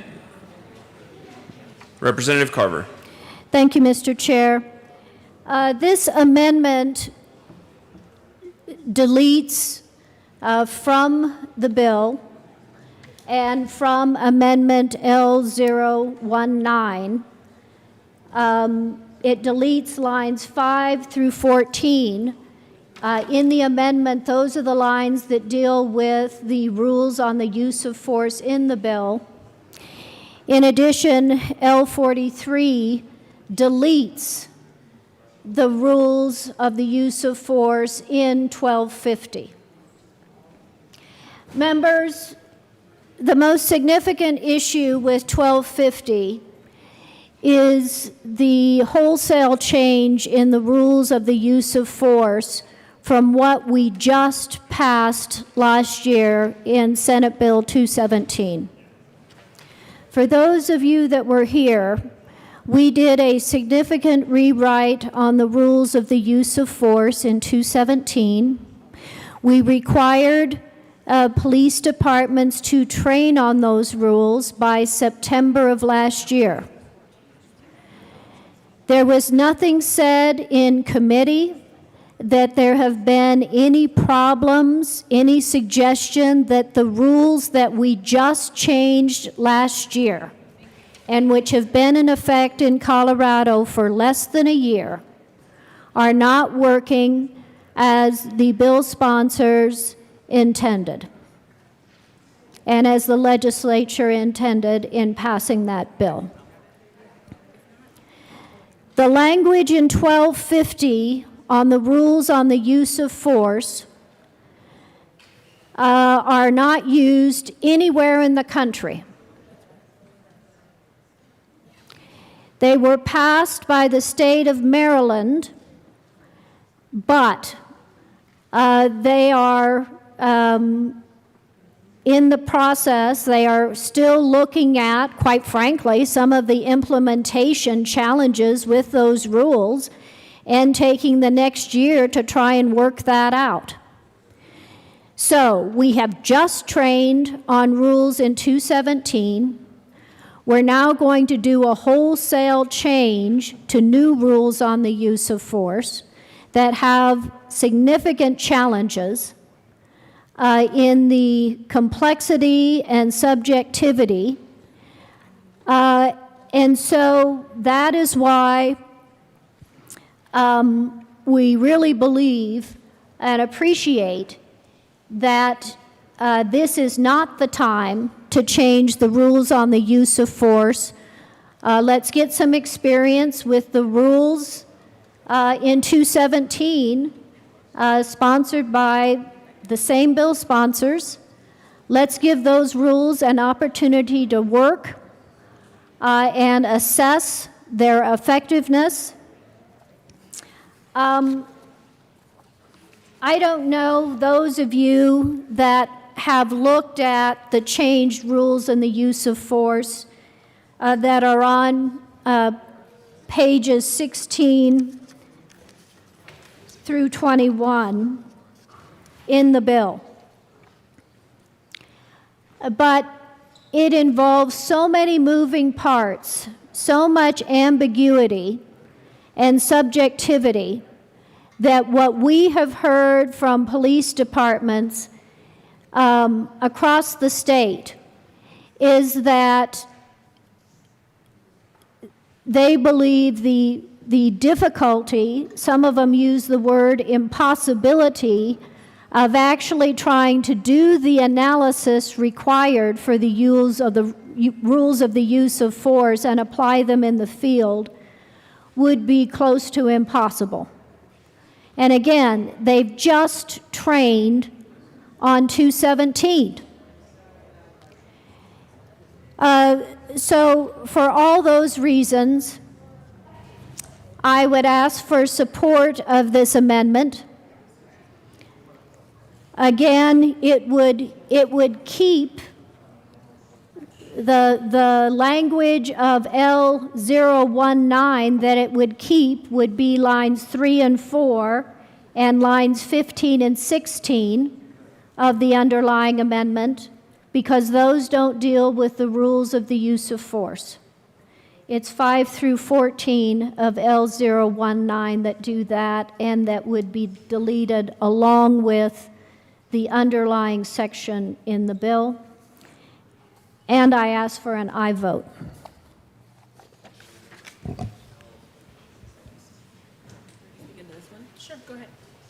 Representative Pico. Thank you, Mr. Chair. I rise in support of this amendment. Use of force is something that's very, very dangerous when you give someone that authorization, but it is also an essential that you have to outline the appropriate use of force in all circumstances. Those rules of force has to be clear, concise, readily understandable by the officer that is faced with that. Faced with a split-second decision, there can be no ambiguity. There's no chance to go call up the staff lawyer and say, hey, does this work? You have in there, use all appropriate de-escalation techniques. Well, what does that mean when in a split second? And that's all an officer has, a split second to make a life and death decision, and it's his life on the line as well as the lives of those that he has to protect. There's a parallel to us in the military. I speak on this with some personal experience. We call them rules of engagement in the military, and it's the same sort of thing. And those rules of engagements are complex. They're variable depending upon the situation. But again, it governs the use of deadly force. And the deadly force that we had was significantly more consequential sometimes than what a law officer has. But it is very much equivalent, the same sort of a structure. And again, when you're faced with the thing, we train to that. The police officers train to that. They can't be forced to change something that they've been training to for 6 to 9 months and then say, "Hi, just kidding. We're gonna put something else in here," and then throw ambiguity into it. It does put them in an impossible situation.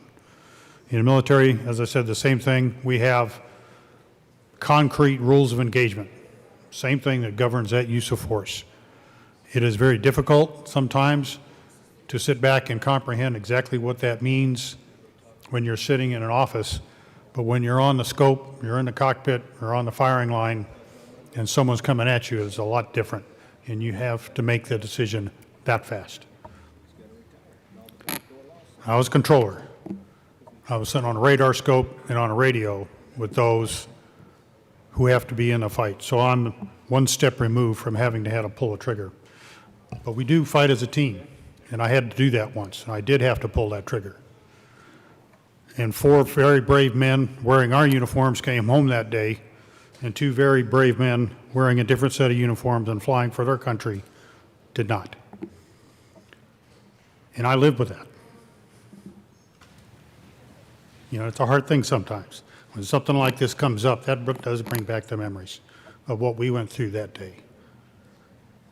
And I was the one who had to review the gun camera film and make those judgments afterwards. Was it correct? And was that a threat? And I had a lot of time to do that, but when we were on the scope and when it was going down, we didn't. This bill puts far too much, this amendment clarifies, takes that out of the bill, because that is something that we need to spend a lot more time on. Those who have to walk that, those who have to carry a gun, those who have to face the possibility of using deadly force, has to be the ones who have a lot more input than what they've been allowed to do. They can't be coming back and saying it's problematic or impossible or anything else. Again, it's a very hard thing to have to face, to do that. And I've been there. I know I'm probably not alone in that as I look at some of the other members who are veterans who have been in some situations. But it is something that I do live with. It is something that comes back to me frequently. Why we had to pull the trigger on 2 men, we never did find out. And to this day, I wonder if it could have come down differently. But there were no de-escalation tactics to use other than what we did in the few minutes that we had to consider it. There are no de-escalation tactics sometimes when someone is pulling a weapon on an officer. He's got a split second to make that decision. And days and months in a courtroom to second guess that is not appropriate. I ask for this amendment to be approved, and I ask that the bill be voted down. Representative Harrod. Thank you, Mr. Chair, and I appreciate the words of my colleagues. As many of you all know, most of my family is military, and my father is also a law enforcement officer. And so I can only, well, I'll say that I appreciate your story, and I know how hard that must be. And I think bringing up the military is a good example, because military use of deadly force says only which a reasonable person would likely cause death or serious bodily injury and is justified only under extreme necessity, which is what we're putting in this bill, but even less. We're saying necessary, and we're saying the necessary and proportionate use of force. That is something that is used in the military. So I want to make sure that we understand where this amendment is going. We have amended it a lot from 13. It is no longer the Maryland standard. That is not what is in this bill anymore. In this bill says de-escalation when practicable. Not always. That's not always practicable. That's what we have in this amendment now. It says use of force only when necessary and proportionate. Not extreme necessity like in the military, but necessary and proportionate. So when we say that, we're talking about what happened in Loveland. Was that use of force necessary on that woman, that elderly woman with a disability? No. Elijah McClain, was that use of force necessary when he wasn't suspected of a crime? And was it proportionate? Probably not. But is it necessary and proportionate to use deadly force when someone has a weapon? Or you think someone has a weapon? Probably, right? So we are making sure that we allow for those very dangerous situations and encounters, but we also have a clear standard. I want to be clear that I liked what was in 217. We wrote it. My co-sponsor and I, we liked it. But law enforcement came to us and said they couldn't train to it. So this argument now, and asked for changes. They asked for changes. So this argument now that they don't want to is not actually accurate, or they don't want this, or they didn't ask for changes, is not accurate. They did ask for changes. We just didn't agree on what those changes look like. So we went with the national standard that has been debated, that is the gold standard, that is being discussed at the federal level, which is that necessary and proportionate, that people can truly understand. Is it necessary and is it proportionate? Everything else in that Amendment 13 has been stripped for the most part, and we even changed the de-escalation language to ensure that de-escalation is not required when it's not practicable. If you have someone shooting at you, please don't step out and ask them to stop, please. This is not what this bill does. It's not what this amendment does.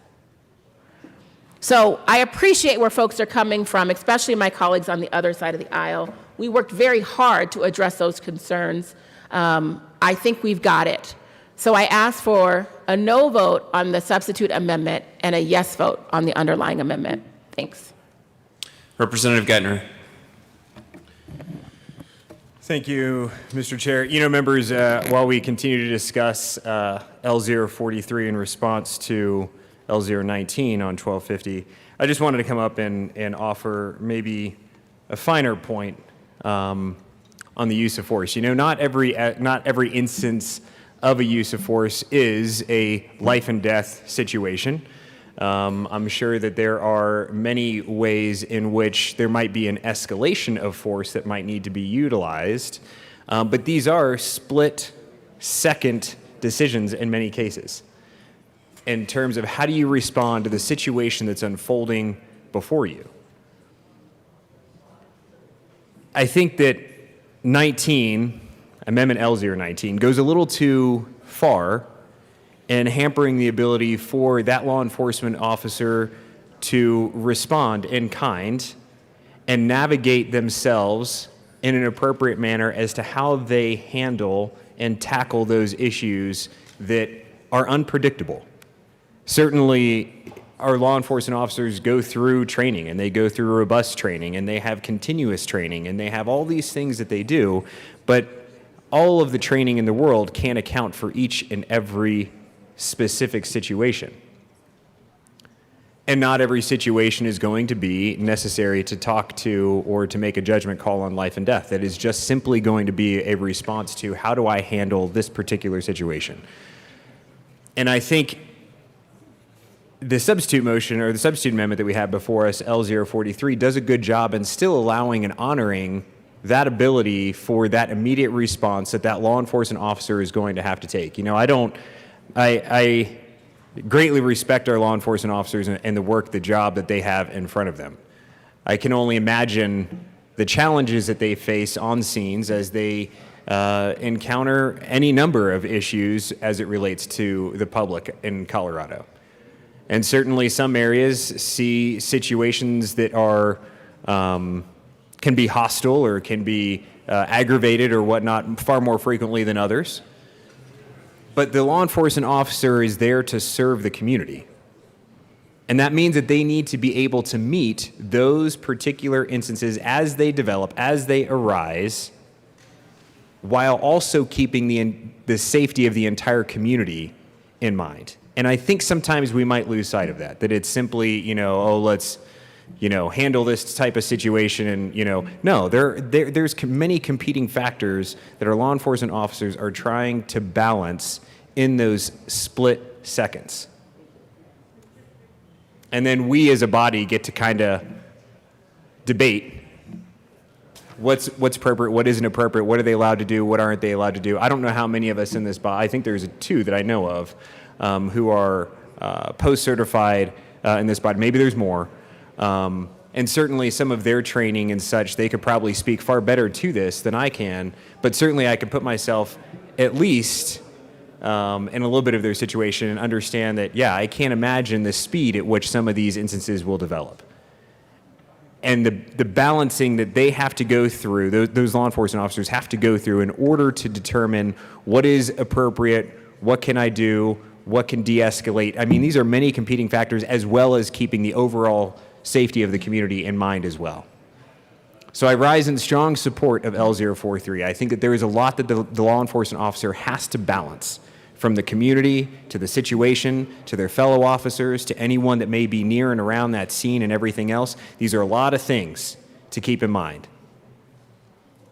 And that those situations can develop quickly, some of them maybe not so quickly, but it's not always a life and death decision. That's what I wanted to come and put a finer point on, is that it's a matter of how do I respond to the incident before me immediately, and is there a need for that situation to develop further, which would require additional response. And so I want us to make sure that we keep that in mind, because I think that is important. So I rise in support of L043, and I ask for a yes vote. Representative Carver.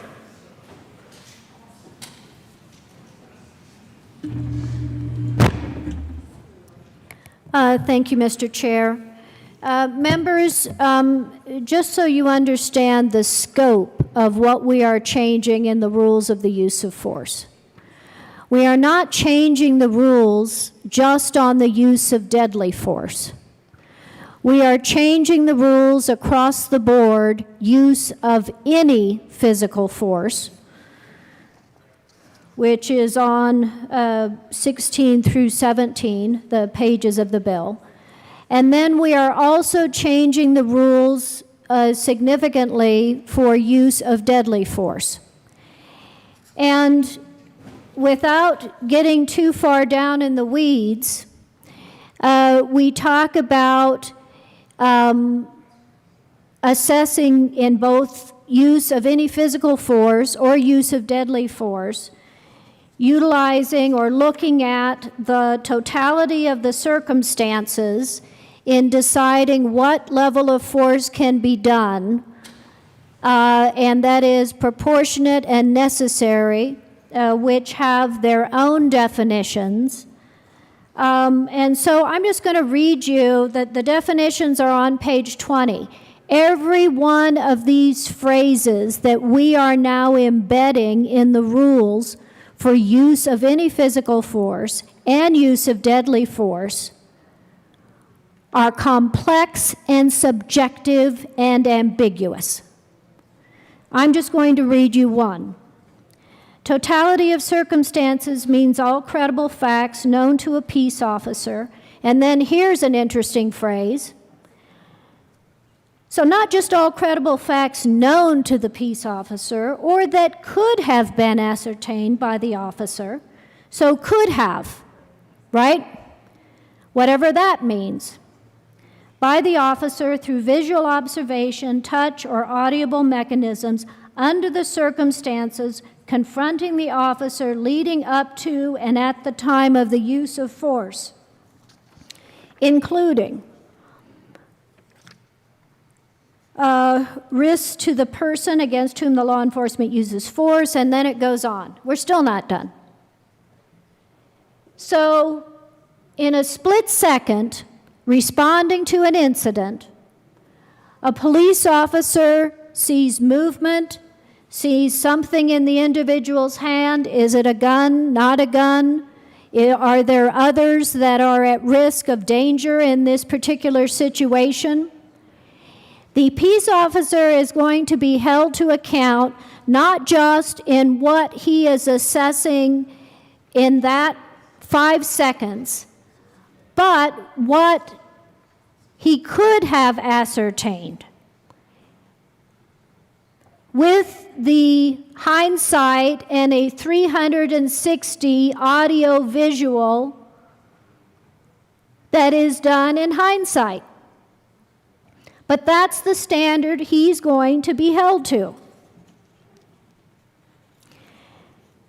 And take that context of totality of the circumstances, put yourself, members, when I assess rules on the use of force, in addition to what is clear and minimizing force and providing for public safety, doesn't there also have to be some aspect that if you or I were a police officer acting in good faith, that we would be able to understand and apply these rules?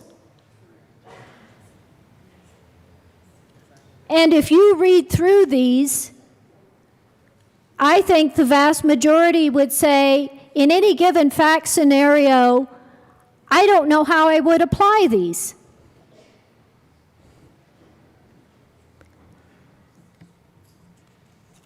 So necessary, when necessary force, when you take in the totality of the circumstances, whatever that means, is after all reasonable alternatives have been exhausted, no reasonable alternative was known or should have been known to a reasonable person in the circumstances.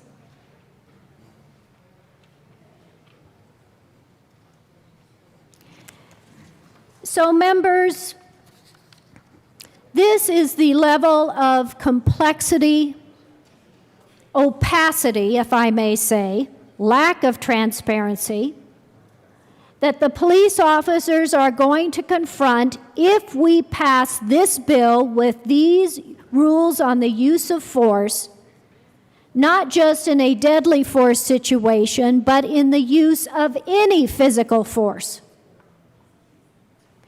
And then you wonder why every police department, every law enforcement group has said as soon as they saw this bill, we cannot live with these rules on the use of force because we don't know what they mean. We don't have time in responding to an incident to do the equivalent of a law school blue book exam in analyzing a fact pattern and figuring out what we can and cannot do. And quite frankly, the Graham versus O'Connor decision in 1989, when the police assessed rules on the use of force on a constitutional standard, said that it is improper to write rules that can only be figured out in hindsight.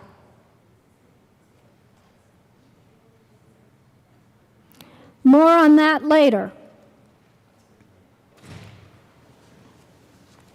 And so I will tell you that, yes, law enforcement did come to the bill sponsors asking for clarification on various parts of 217. But they most certainly did not ask for the rules of force to be completely rewritten after they had just trained on 217 and expended that effort. And we are doing this with absolutely no showing that the rules in 217 are not doing as the bill sponsors intended. Although, quite frankly, we're so early, we haven't even had a year operating under those rules on the use of force. And yet now we're going to change completely, not just deadly force, but all rules of force in a significant way and in a way that is completely unclear.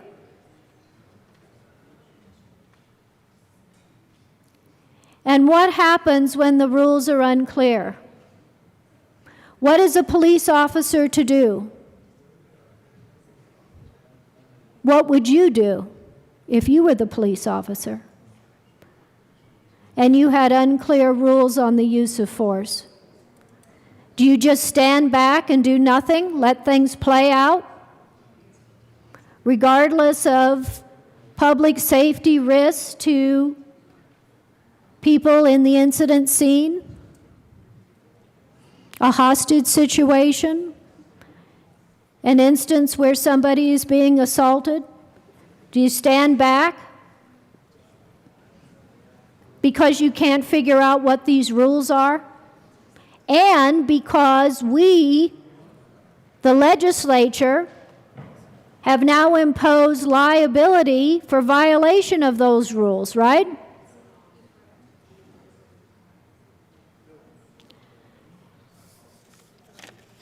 So for those reasons, and I guess I would respectfully, to a certain extent, disagree with my colleague on the military example. As a JAG, there was a team of JAGs that would sit for hours running through the rules on the use of force under law of war in deciding what targets were and were not authorized. Hours. Sitting down with intel over and over and over again. What's the latest intel? What's the latest intel? How do we determine proportionate and necessary? Hours, members. With the most expert folks on the line, the latest intel, the ops officers with the range of different weapons that were possible. It is completely different than what our law enforcement is facing when they get a call on dispatch to respond. And they may respond to an incident that is completely different than what they were told over dispatch. And they have split seconds to make a decision. And what we have given them is an analysis org chart worthy of any law school exam on necessary and proportionate, and those have definitions. I encourage you to read them. They don't tell you much as far as clarity. They just make it more difficult to understand. And you wrap that all in totality of the circumstances. And then it just goes on and on from there. So I would ask that we pause, that we not go forward with changing the rules on the use of force less than a year after we changed them in 217, and that you vote for this amendment. And members, that is all this amendment does. It deletes out the section in the bill that would change the rules on the use of force. It would say, let's continue on with utilizing the rules under 217. Let's get some experience with those rules, and let's assess if there is a problem with the rules in 217 that we just passed and that law enforcement just trained upon. And then have the discussion of whether changes are further needed in rules on the use of force. So again, I ask for a yes vote on L043. Representative Pico. Thank you, Mr. Chair. I want to clarify something on that. Yes, there is a very clear distinction between the military law of wars, which is international law of wars, as opposed to what a police officer does. And I was not at all referring to the process that she's referring to, which is a pre-planned use of force. What I'm referring to is the guy on routine patrol, or in my case, an air defense situation that went south very, very quickly. That was an unplanned. I support this amendment. I think it is absolutely, and my point in bringing that up was that there is a parallel, and I've lived through that personally. That is my only point. The rules of engagement that we had were just as the rules of force here were pre-planned for the situation, reviewed ahead of time, and then applied in that split second when someone's coming at you. In our case, a couple of pretty hostile intent aircraft that I had to make that call of whether they were potentially hostile. And things went south from that. So that's what I'm referring to, not this situation where you pre-plan ahead of time and spend those hours and hours. I absolutely support this. I want to make sure that that's clear, that that's what I'm referring to. Representative Will. Thank you, Mr. Chair. It's an honor to serve with you. It's an honor to serve with you. I stand in strong support of this amendment, L043. We talked quite a bit. There's been quite a bit of talk about the 217 that we just passed a year ago, and I'm in total agreement. Let's let that work out. The law enforcement agencies have trained to that. You know, there's not much changes in the force continuum in law enforcement. You know, you first show up and you have the verbal, then you have maybe an impact weapon, hand-to-hand and impact, then now tasers, and then on into deadly force, maybe use of a gun. But you don't do that as an enforcement officer. You don't show up and go through all that progression in that force continuum. Sometimes there's not even a chance for verbal, right? If you're getting shot at or whatever, you show up to the scene, no chance for verbal. So our officers have trained, they train continually to do the trainings all the time. They review a lot of case law across the nation. They're in constant review and training. And this, this whole thing with the force continuum can be summed up really easily. So the amount of force required to effect an arrest, okay? That's the way it's always been. It's still that way, all right? Whatever amount is needed to effect the arrest.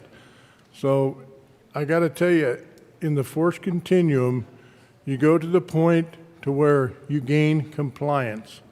So if you say stop, drop what's in your hands, do whatever, that's all the verbal thing. If you gain compliance, it does not go further.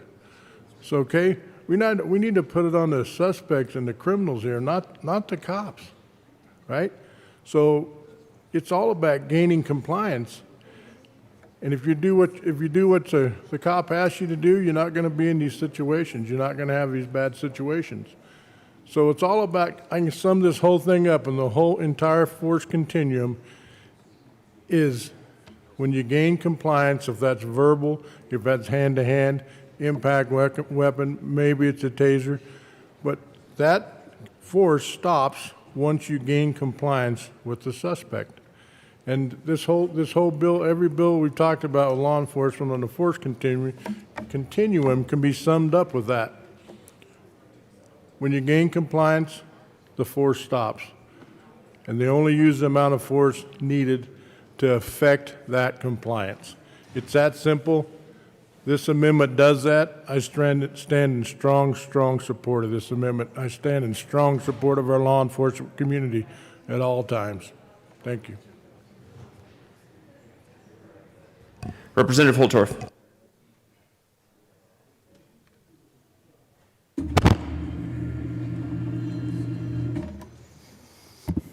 Thank you, Mr. Chair, esteemed colleagues.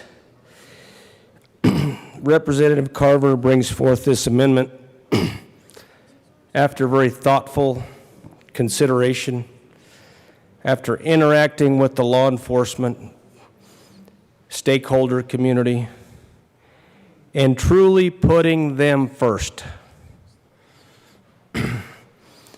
This bill without this amendment is full of subjectivity, dangerous subjectivity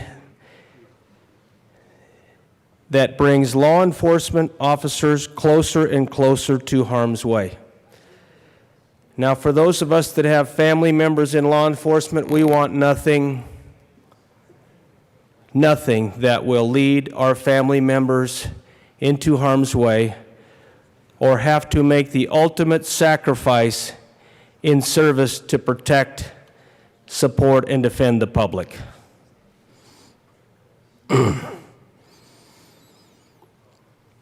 With this amendment, the subjectivity is eliminated.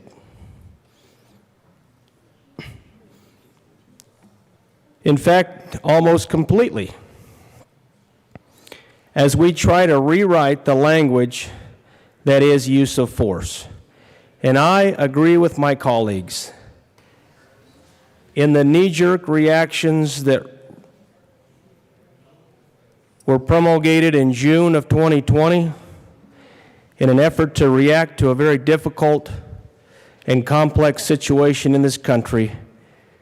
We promulgated laws that had huge effects on our law enforcement community.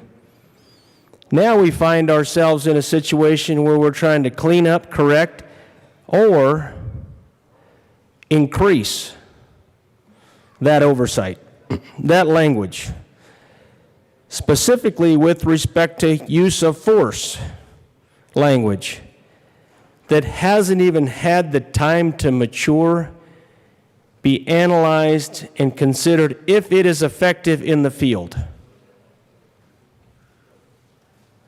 Everybody understands that, except a few that don't understand the time required for this analysis takes a lot more than 6 or 8 months. Law enforcement in Colorado is now in a spin cycle with rewrite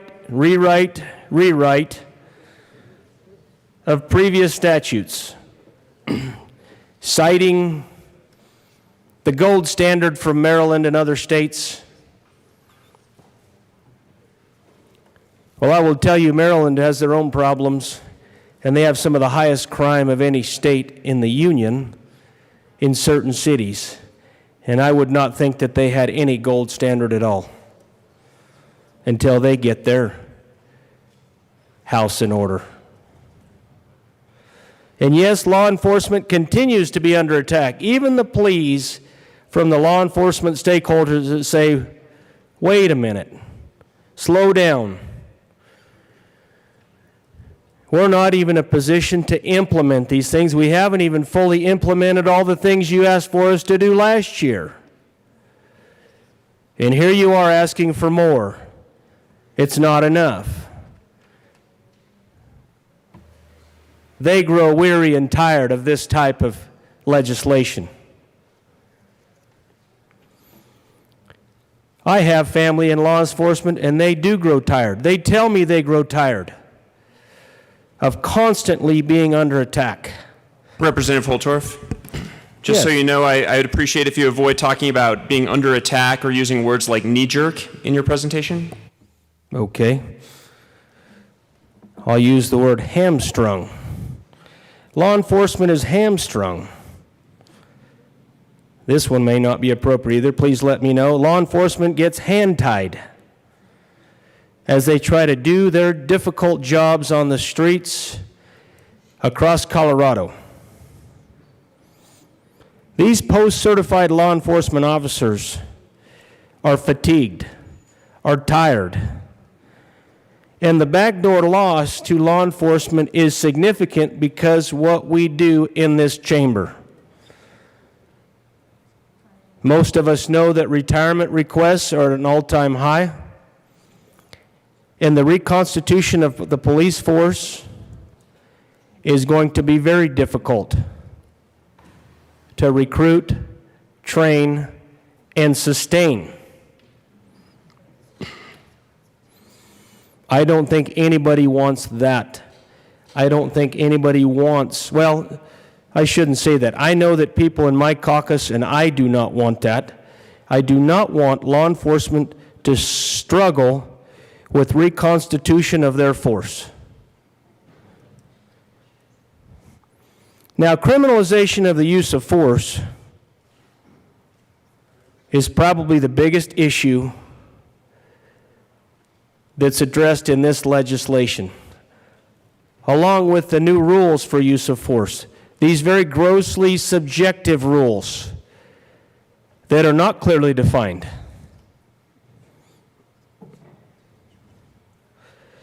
I will tell you that the law enforcement officers in House District 64 have told me they grow tired, and they have had enough of this. They haven't even instituted the body camera laws or do not even have the budgeting or financing resolved for implementing the body camera laws that were passed last year, among other statutes that have been promulgated in the summer of 2020. And now here we are again, rising up to pass more legislation that is harmful to those who serve and protect. Almost as if we consider that they are the criminals, because we criminalize them as they try to do their jobs. Now, if you are in law enforcement, just like many of you that have served in the military, understand that you cannot have these onerous rules and regulations hanging over your head as you go in to do your job in a very dangerous situation. Particularly ones that are unclear and subjective before you even start in that very difficult moment, that critical moment, that decisions have to be made in a matter of seconds, not minutes. That you don't have the time to phone a friend or call your sergeant and have a debate about what Colorado Revised Statute says this year or next year or however many years we continue to toy with what law enforcement must do to do their jobs. My family members go tired. And I will tell you, many of them say, as we have discussed in other bills, as we try to continue to put more onerous regulations on those professionals, those frontline professionals that are out there doing the hard jobs every day, that it's very easy just to leave. Go to a state that's law enforcement friendly. They're all around us because they're tired and they've had enough of what is this type of legislation and what is in this bill. Now, for those of you who don't understand in this chamber, the individual that brings this amendment forward is one of the smartest women with respect to law that I know. She is respected by all in every circle, And when Representative Carver speaks, I listen. I seek to understand, and without hesitation, I rise to support. So with that, ladies and gentlemen, there is no reason why this amendment should not be adopted today. There is no reason why anybody should question the intent of this. And if we truly want to have this discussion, let's have it in 2022, which would be much more appropriate than at this time with this bill on this day, which truly isn't even a year since we rushed to bring forth Senate Bill 217. So I stand in strong support of this amendment. I stand in strong support of my colleague who has brought forth this amendment, and I will tell you, my colleagues and I across Colorado stand in strong support of law enforcement at the police officer level, at the deputy sheriff level, and at every other level, including the Colorado State Patrol level, to rise up and give you top cover so you don't have to question those key decisions that are life-saving to you and that will cause your families not to have to shed tears if you have to make that ultimate sacrifice. Representative Catlin.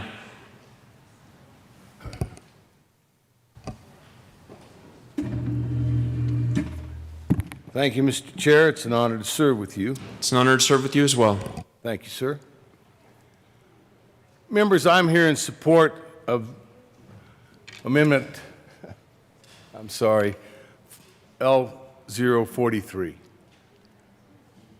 What that will do is to take us back to something that we had agreed upon in 2017, is my understanding. Rather than make these changes that are presented, that law enforcement tells me that they really are concerned about the safety and well-being of their individual officers, along with the safety and well-being of the communities that they try to serve and protect. They've had an opportunity to train for the requirements under 217 in good faith. They thought that they were doing what was asked of them, and I think they were. Yet, with 1250 and the amendments that are being presented, they feel like they weren't treated fairly. They weren't treated with the respect that they thought they had in regards to trying to build accountability in law enforcement. I don't think any of them were very happy with some of the things in 217, and I agree. But they were willing to try to put those into place and to see if they could make some of those things work, come back and say, this works, this doesn't work, this needs work, this needs help.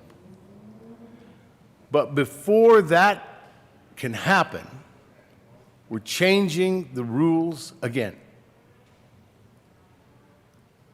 I represent a rural district, and you all know that. Our issues may be somewhat different than what they are in urban Colorado. But we're still dealing with life and death. We're still dealing with the blink of an eye decision.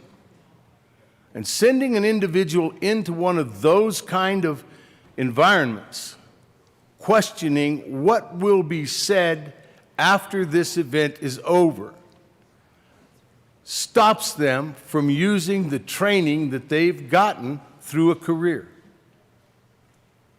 Now they're wondering, what did that say? How was that read? What would a reasonable person think or do? Not a reasonable officer, but a reasonable person. And I can tell you that a person standing here has a completely different definition of what would be reasonable, because I'm not trained in dealing with life and death situations. split-second decisions for my own safety and or the safety of the community that I have promised to serve and protect. I don't want to make it a tougher world for the individuals that wear a badge. We all know how tough that is, and I agree. That's not a career path that I would have taken, and I didn't take it. But thankfully, we have people that will. This amendment will put things back to what they thought they were going to be doing. And in my case, that makes reasonable sense to me as a guy who sits here in this building. That we laid out something, everybody agreed we're going to try this, we're going to come back, we're going to see what it's going to take, and then we will work together. This doesn't feel like we're working together. I've said this a number of times. We have all agreed to be governed, but none of us have agreed to be ruled. Yet, these kind of legislative actions feel more like ruling than governing. Ladies and gentlemen, this is an opportunity for us to govern. And I would ask for a yes vote on Amendment L043. Thank you. Really quick before I call on you, Representative Ransom. Rep. McKeon, you raised your hand a while ago. Okay, Representative Ransom. Thank you, Mr. Chair. I appreciate that. All right, folks. We were just hearing about the rule of what we're talking about with the rule of excessive force. And Amendment L043 would truly address a lot of the issues that I think some of us found even on our first read of this bill.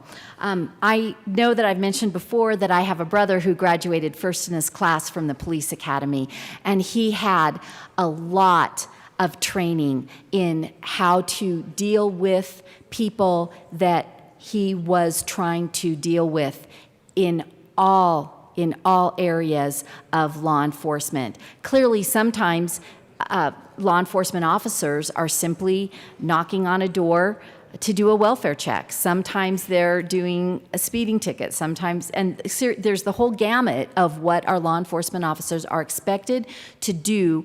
And sometimes things change on the flip of a dime. You can knock on somebody's door and all of a sudden you can be in a very dangerous situation. Giving a speeding ticket, you walk up to someone's car. I'm sure that you've seen that even on training videos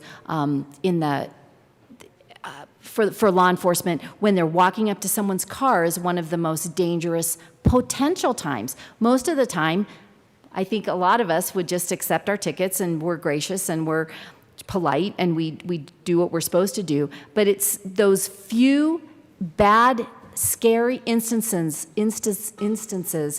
that happen so fast. They are unpredictable. Things look fine. You've got somebody that you're trying to talk to or address or ask questions or just tell them you were speeding, and that person can change. That the situation caused by that person can change from a very peaceable, standard, run-of-the-mill, go through the rules, everything's fine. It can change into a very dangerous situation so fast. I was not trained to do that. I did not go to the police academy as my brother did, but I know I have talked to him, I've asked him questions, I've heard him tell stories that would probably scare a lot of us with what he has had to face in his career.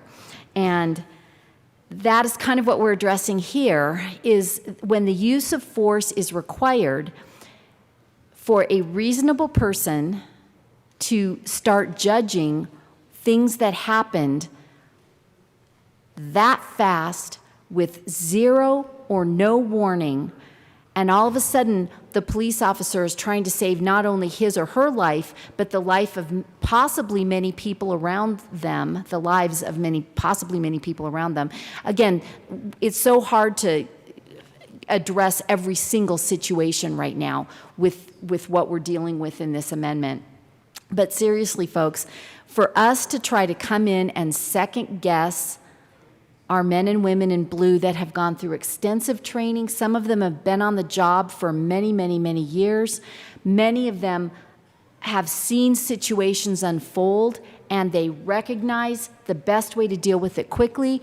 And then this bill would allow us then to come in and second guess what they did based on circumstances that they may or may not have even been aware of or been able to see from their vantage point. All that being said, L043 would really address the piece of the piece of that we're dealing with the excessive force, with trying to be able to, again, address a possibly scary situation on the drop of a dime very, very quickly. So I just wanted to make sure that the definitions were clear. That was one of the pieces that we also had talked about earlier. Again, I just want to speak in support of this amendment and encourage you all to recognize that we're not just trying to completely undo work that's been done over the past years in trying to make sure that people behave the way they're supposed to behave.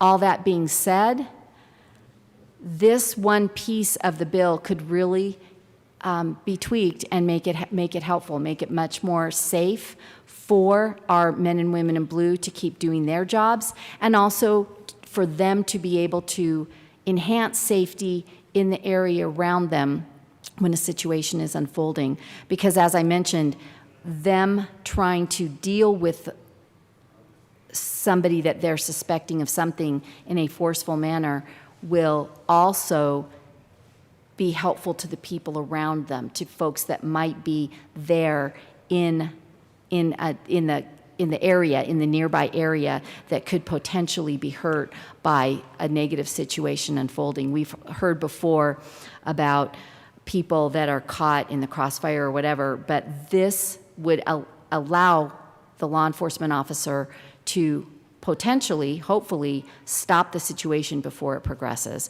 And so I urge an aye vote on the amendment, and I want to thank the sponsor for taking the time to really work hard to find the area, find the way that would actually allow our law enforcement officers to do what they know how to do, what they've been trained to do, and every single one that I've ever met in person, what I know that they are striving very hard to do, and that is keep the peace around them. There's a reason that we call them peace officers, and there's a reason that they really go through a lot of extensive training and they keep taking training as time goes on. So thank you very much for the amendment. I urge an aye vote. Thank you, Representative Carver. Minority Leader McKean. Thank you very much, Mr. Chair. So we swear an oath when we take this job, and it's an important one.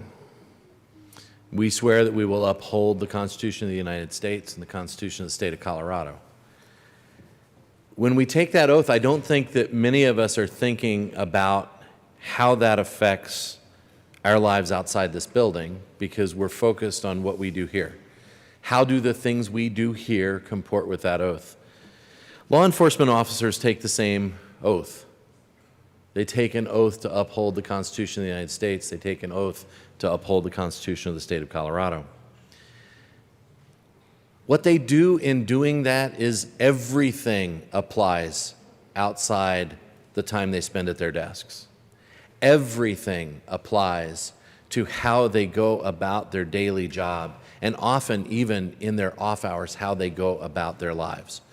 Because officers know that they are under that much scrutiny, that not just that, but they represent something to their community that, I'll use the word, is almost pure, is almost to say that law enforcement officers put themselves in the line of danger, not just to save us, but to often save other people. And when we talk about what Amendment L043 does to this bill, it does something good, which is it allows officers to understand the changes made last year in 217 and how to incorporate them into their training, how they handle situations, how, as I said yesterday, they handle situations that are incredibly dynamic.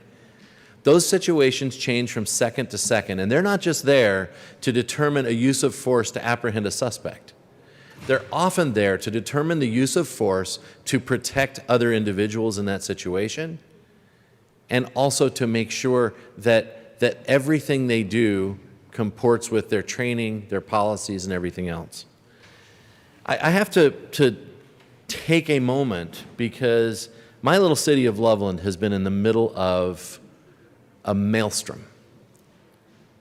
Officers arrested a 73-year-old woman with dementia who had stolen a small amount of products from Walmart. They showed up, they used force on an individual, in my opinion, that they should have immediately seen there was a problem with.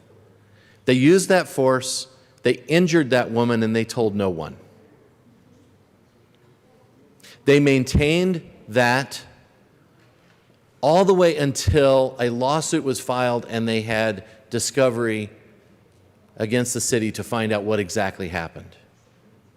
And in that moment, the city did exactly what we have policies to do. Suspended those officers, started a criminal investigation, and started an internal investigation. Now, I have not spoken to this partly because I have a city council that is in the middle of doing their job. And I've said over the years that it is not my job to impose my thoughts and my will on them. It's their job to get going on that and figure this out. But I'll speak here today because it was already mentioned by one of the bill sponsors. This is an unacceptable use of force. This is an unacceptable thing to perpetrate on one of your citizens. What I have seen disgusts me. What I have seen is one of those things that absolutely brings me to my knees as a public servant to say that's not acceptable. What I also see is that process in place is going through its steps. There is a criminal investigation we will likely hear the result of in the next week or so. There is an internal investigation to say where along the line did we not get reporting up the chain of command? Where along the line did we lose sight of what our job is? Where along the line did we lose sight of this individual and their special need in that moment? I will tell you this, that one of the scariest things about watching that video is understanding that no one stopped to say, hold on, this person isn't making sense. This person likely has dementia or something else going on that we need to take into account. So right then, right there, that became an unacceptable use of force. Not because of the bill you're here to consider today, but because there's already a policy in place to take care of it. What I would say is that's not followed every time, but what we do find is that it's not legislation to create a blanket issue over this, but it is to follow the policies and the procedures every single time they're not followed by the officers themselves. I made a wrong vote this morning. Do we need to create a law that tells me I can't do that? Do we need to create statute that says don't do the things you know you shouldn't do? And in this bill, this piece of this bill says, oh, you know what, we changed a bunch of stuff last year, and so y'all are going to have to figure out kind of how to meet this standard. Short of a year later, we're going to come back and change it again. We're going to create an impossible problem for officers to try to solve, which is how do I do my job in this instance? Karen Garner did not deserve the treatment she received. Karen Garner actually got help from the sheriff's deputies in Fort Collins and gave them a hug when she left because she found someone who was compassionate, who understood how to do their job and how to serve the people that they're there to serve. God bless those deputies that figured out that something went wrong here and we need to find out what we can do. That's right. That's correct. And on the backside of this, the very things that are in policy are being done and need to be done, have to be done, must be done. But I will not say that you take that one example in Loveland and you say, okay, we're going to create a new law that makes sure that can never happen again. Show of hands. How many people in this room think that if you create this law, it will never happen again? It's our goal, it's our wish. But nobody can raise their hands to that because we know that that's not the way this works. We know that, first of all, when we wake up in the morning and take our very first breath of the day, we are human. We know that the very second thing is that we will likely choose the wrong coffee cup to get that cup of coffee. It will probably be the one with a broken handle, and we're going to spill that coffee. Second thing is we figure out we're not going to grab that cup again. We're going to throw that in the trash, and we're going to move on with our day. That's what policies and procedures that hold people accountable so that we don't let the same things happen again do. That's what we're doing in Loveland. That's what we need to make sure we do, is empower the people who need to make these decisions to guard the safety of our public. This amendment makes sure that our officers understand what their rules are and that we do not have the quicksand of the shifting policy from this building under their feet so that they are put in jeopardy every day of figuring out what the current level of responsibility is here. There is right and there is wrong. And we build a structure around right and wrong to make sure that we can hold the people accountable who violate our trust. We are doing that in Loveland. This amendment lets us keep on an even keel to make sure that we can let policies and procedures do what they're supposed to do and not try to dictate and micromanage from statute. This is an important amendment to support. This is a yes vote for every single person in this room. And you know why? Because we all want to make sure that we're doing everything we can to do better. Doing better means making sure that we give law enforcement the tools to go do what they need to do and not keep changing things on them so that they cannot meet the challenge. This is a yes vote.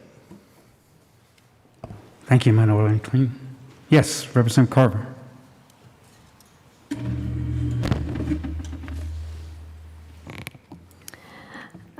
I think my final comment on this amendment is what, if we go forward with the new rules of force, what issues are we creating for public safety when law officers have absolutely no idea the way these rules are written on when they can act and when they can't? Do they just stand back because they're facing liability and other sanction?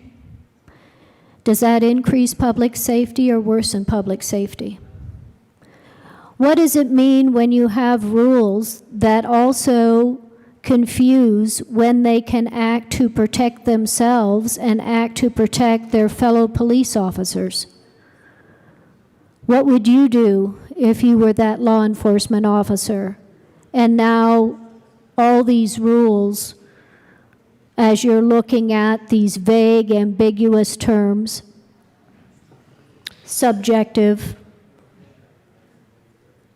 and now it calls into question what you can do to protect yourself and to protect fellow police officers, right? So there is harm. There is significant downside in adopting these rules of the use of force that are used no place else. We have no practical circumstance where these have been used, and we have something we can look to.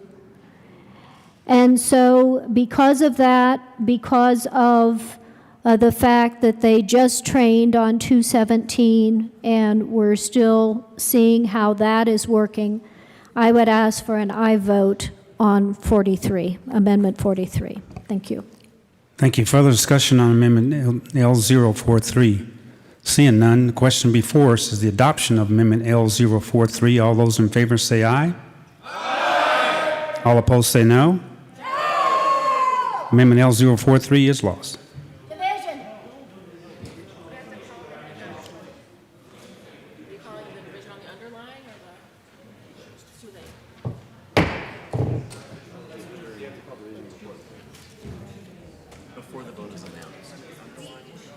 Is the division on the underline, or? Committee being a brief recess.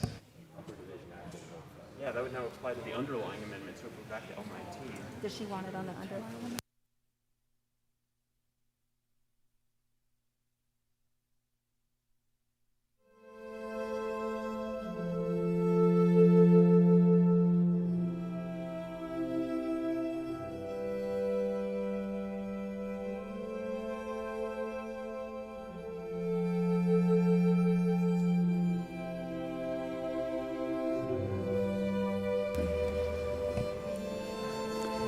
Committee will come back to order.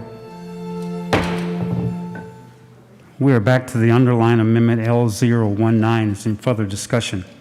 Seeing none, the question before us is the adoption of amendment L019. All those in favor say aye. Aye. All opposed say no.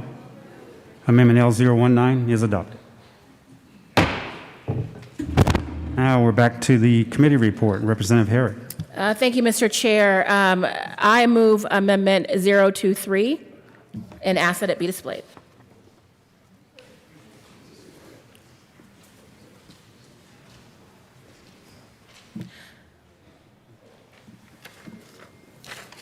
The amendment has been properly moved and now displayed to the amendment. Representative Herrick.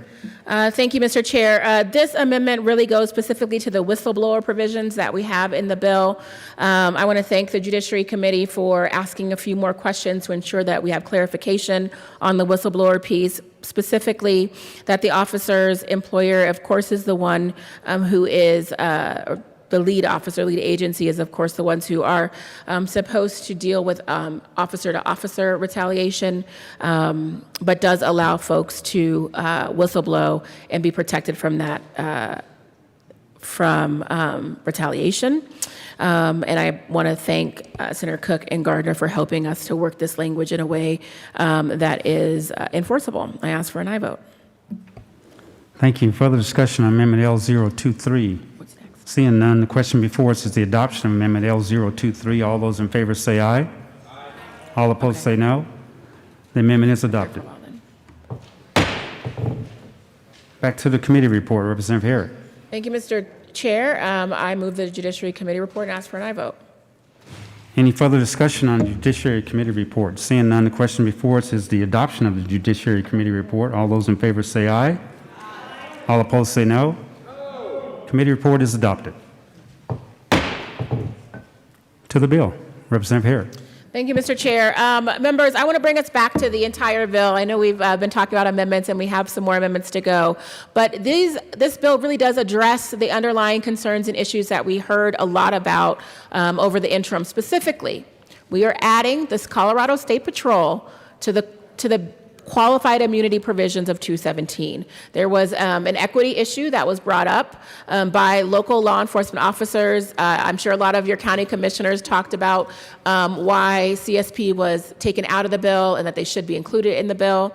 I'm proud to say that CSP came to me in conversations over the summer and just even more recently saying, we do want to have parity with our local law enforcement officers.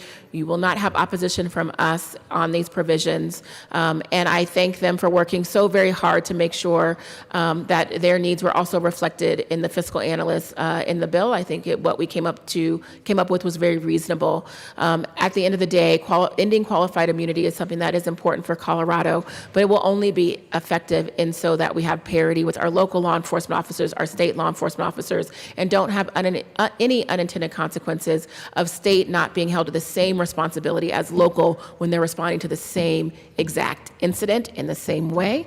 That is an important provision of the bill.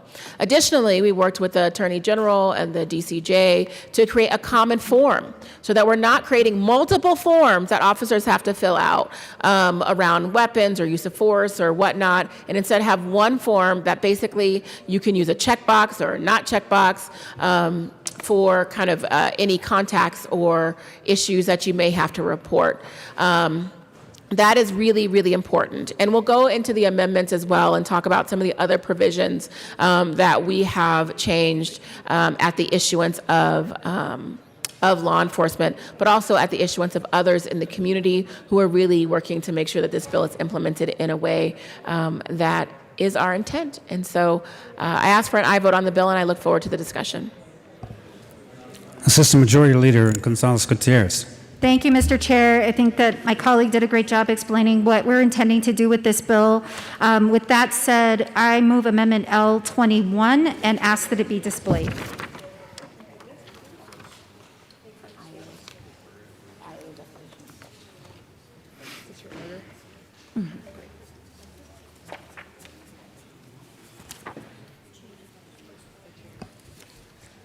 The amendment has been moved and now before us to the amendment, Representative Gonzalez-Gutierrez. Thank you, Mr. Chair. Members, this is an amendment that was requested and worked on with FOP, allowing for some additional due process for peace officers before revocation or suspension of post certification based on an internal affairs finding. Again, this was a collaborative drafting of an amendment with FOP and the AG, and we believe that it addresses the due process concerns that were brought to us. I ask for an aye vote. Further discussion on Amendment L021. Yes, Minority Leader McKee. Thank you very much, Mr. Chair. I have a question. So when I read this and we're talking about an internal affairs investigation, what are the means of evidence? Is body cam footage a part of this particular investigation? And does it apply to all post-certified officers in the state? Representative Harris. Thank you, Mr. Minority Leader. This amendment was brought to us by law enforcement specifically to ensure that their internal investigation processes are followed as they deem appropriate. In their investigations, I think all information that they can glean will be included in that investigation. I think body cameras, of course, as we talked about, and very much agree with the statements that you made earlier around what happened, would be included in that investigation. We're not precluding any of that with this amendment. Minority Leader McKee. Thank you very much, Mr. Chair. And this is actually where the commentary we heard before, I'd just like to ask a question on. So we are sort of leveling the playing field between state law enforcement agencies and local law enforcement agencies. And then is there going to be an inclusion in this to require body cams for state patrol and corrections officials so that the playing field is entirely level? Representative Harris. Thank you, Mr. Chair. Body cams were required for State Patrol in 2017. We're not doing anything to change that or move that around. They've always been included in the other provisions of the bill. They will also be included under these provisions of this amendment. Thank you. Further discussion on Amendment L021. Seeing none, the question before us is the adoption of Amendment L021. All those in favor say aye. Aye. All opposed say no. The amendment is adopted. We're back to the bill. Representative Harris. Thank you, Mr. Chair. I move Amendment L026 and ask that it be displayed. I have all of this if you need it. The amendment has been properly moved. Now before us to Amendment L026. Representative Harris. Thank you, Mr. Chair. This amendment specifically addresses some concerns from CML, CCI, and FOP, where we actually move the date for implementation date for the body cameras up. except for the purchases of the body camera. After gathering more information and understanding where locals were coming from, we have also excluded any data collection requirement because we know that that's an expensive cost. What I want to say is that we have law enforcement agencies across the state who are working to implement 217 in good faith. I very much appreciate that, and I don't want to throw a wrench in their plan to phase in body cameras or data storage. So what this amendment, the first section of this amendment does is it takes out that date change and changes that to a date that they feel like is more acceptable, which is July 1st of 2022. Again, it does not require the moving up of the purchasing of body cameras in any way. But what we did do was we changed it to say that if a request for the release of video, if that's requested, that they do have to comply by that section. We also, I believe this one also has the tampering provisions in here, anti-tampering provisions as well, which everyone seems to agree that you shouldn't tamper with the footage. Additionally, we excluded officers that were working undercover or that involved interactions in jails because there are cameras as required in 217, but also we're not trying to, of course, blow anyone's cover by having them wear those body cameras or have report those contacts in a way that could challenge the investigation. There's a few other words that have been changed. Reasonable has been changed to practicable. We added as a last resort, which was also requested by law enforcement.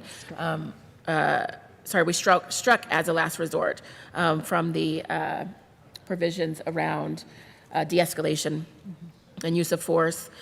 We also did one change, which I think is important, and was important to law enforcement here, that an officer who is not on duty, while they may want to work to keep the community safe, and I appreciate that, they are not required, and we are not putting a duty for them to intervene in instances when they're off duty.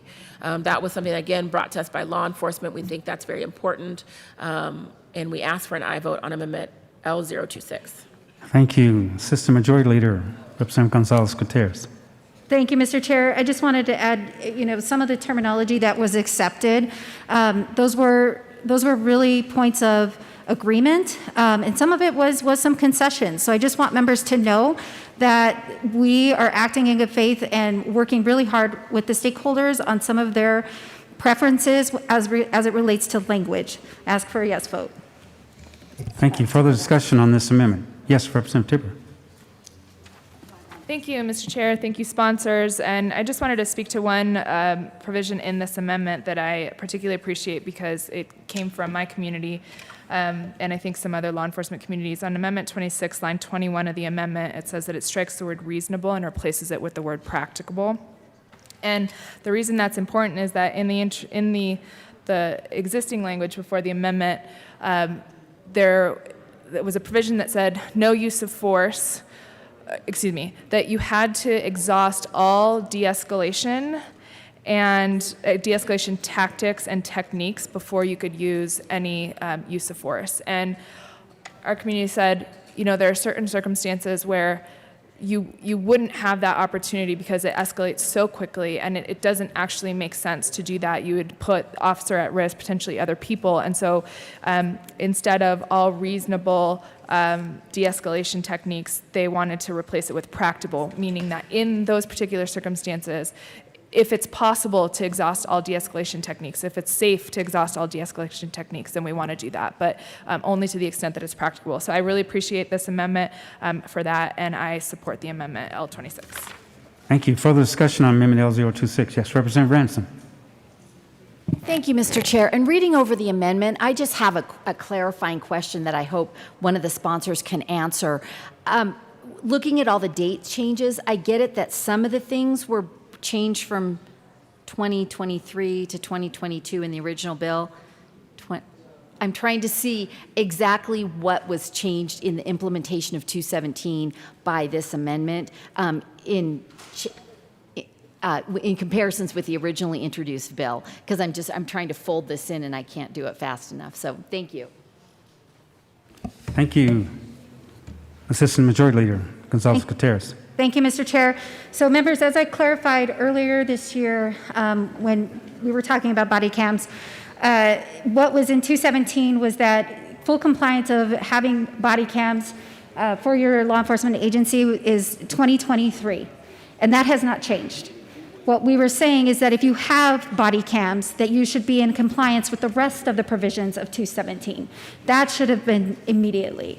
What this is doing is changing the requirement around anti-tampering, and also what we heard from CML is the fact that they need to be able to put in their budgets to make the request to make sure that they can get the body cams, that they can get the technology that's needed for blurring and other pieces that we're asking for when needing to release the body cam footage. And so we're giving them more time to be able to ask for those dollars. So this is actually was in collaboration with CML to assist their needs. Thank you. Minority Leader McKean. Thank you very much, Mr. Chair. We've talked about this a lot this year, and I think it's an important thing, especially if we're moving dates closer to the present. And so you're saying that there's no requirement, and then for the back office equipment, very expensive stuff, but there still is a requirement for the body cams. Representative Hare. Thank you, Mr. Minority Leader. If I have your question right, this has not changed the purchasing of the body cameras until 2023. That stays. And the date July 2022 was brought to us by CML for the other provisions. And so that's what we have here. Does that answer your question? Okay. I think it does. Okay, yeah, no, I want to be clear. We are not changing the date for the purchasing of body cameras. If you do not have body cameras, we're not requiring you to use them earlier, nor are we requiring you to pull cameras from anywhere else or do anything like that. This just says that it really does specify that if you do have them, you have to turn the video over within 21 days and you can't tamper with them. So kind of just the common sense provisions. We want to make sure that there's no confusion that doesn't go into effect. Minority Leader McKean. Thank you, and just clarifying, and thank you for the answer to my questions. They're very important to me.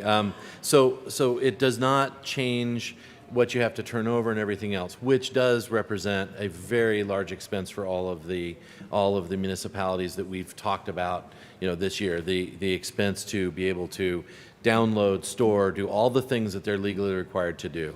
And so it doesn't change the date, but we have changed the funding. So are we changing the ability to get this done? Representative Hare. It's not my understanding, Mr. Assistant Minority Leader. My understanding is, and this is what we've all said, it's if that video is available, right? If you turned on your camera, if it was a contact, we're not changing any of those things, but if it is available, you can't tamper with it. We're not asking you to go any further than that. And if you do have it, you have to release it within 21 days. That's it. Representative Callan. You good? Okay. Any further discussion on Amendment L026? Seeing none, the question before us is the adoption of Amendment L026. All those in favor say aye. Aye. All opposed say no. The amendment is adopted. We're back to the bill. Representative Tipper. Thank you, Mr. Chair, and I move Amendment L47 to House Bill 1240 and ask that it be displayed.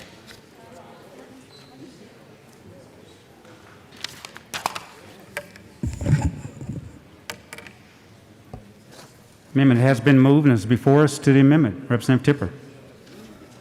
Thank you, Mr. Chair. And again, this was in response to a request from my community who, as we've heard, has expressed frustration at a standard changing, but they have really made a tremendous effort to retrain under 217.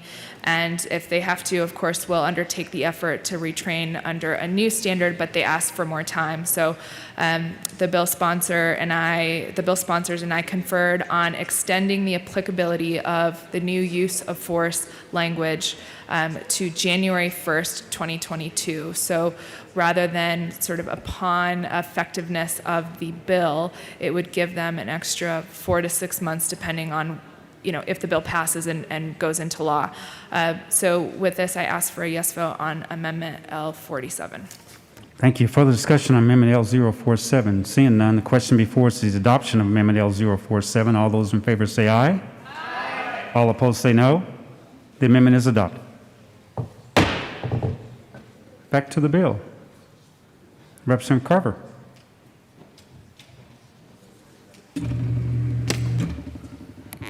Thank you, Mr. Chair. I offer amendment L028 and ask that it be displayed.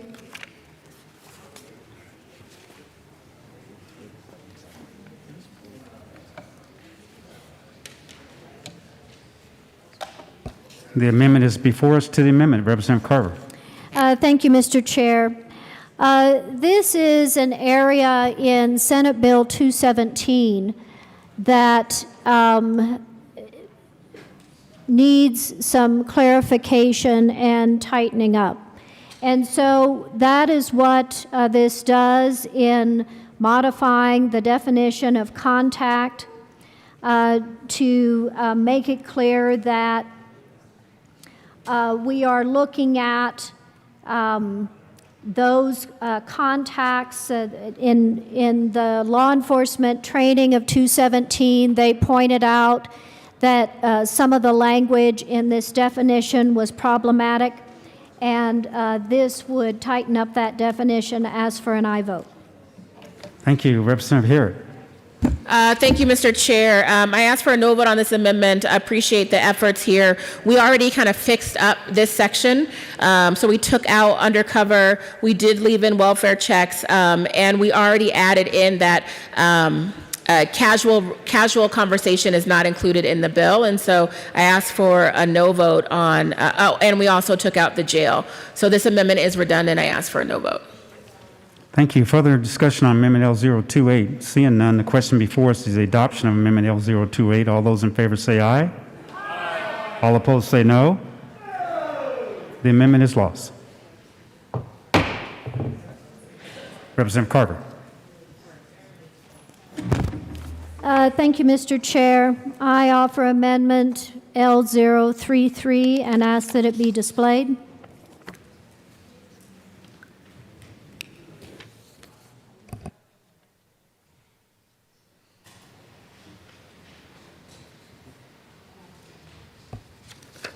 The amendment has been properly moved. Now before us to Amendment L033. Representative Carver. Thank you, Mr. Chair. In the body-worn camera provisions of SB 217, there were various issues with the scope of what is being recorded. That it's not just interactions with the individual that is the suspect, but also that you're encompassing so many of the conversations, including victims and witnesses, who may, for privacy reasons, not want to be videotaped. And so this clarifies that a peace officer may turn off the body-worn camera if it is requested by the person that the police officer believes is a victim or witness, and that is documented. The reason for the request, if a reason is given. And certainly you have many individuals out there where this incident may involve the worst day of their life. It includes some very personal information, and they are not wanting to be captured on the body-worn camera. And this rule would provide some flexibility for that. And again, it's only if upon request. This is not a peace officer decision. This is upon request of the victim or witness. Ask for an aye vote. Thank you. Further discussion on Amendment L033. Yes, Representative Harrod. Thank you, Mr. Chair. I asked for a no vote on this amendment. After speaking with law enforcement, some law enforcement, it became very clear to me that sometimes a witness ends up being a suspect and vice versa. And so we really want to make sure that the body cameras are left on. However, we do have underlying in 217 the ability to blur or do privacy concerns for victims, and that is already in the underlying law. So I ask for a no vote on this amendment. Further discussion on Amendment L033. Seeing none, the question before us is the adoption of Amendment L033. All those in favor say aye. Aye. All opposed say no. No. The amendment is lost. Representative Carver. Thank you, Mr. Chair. I move Amendment L032 and ask that it be displayed.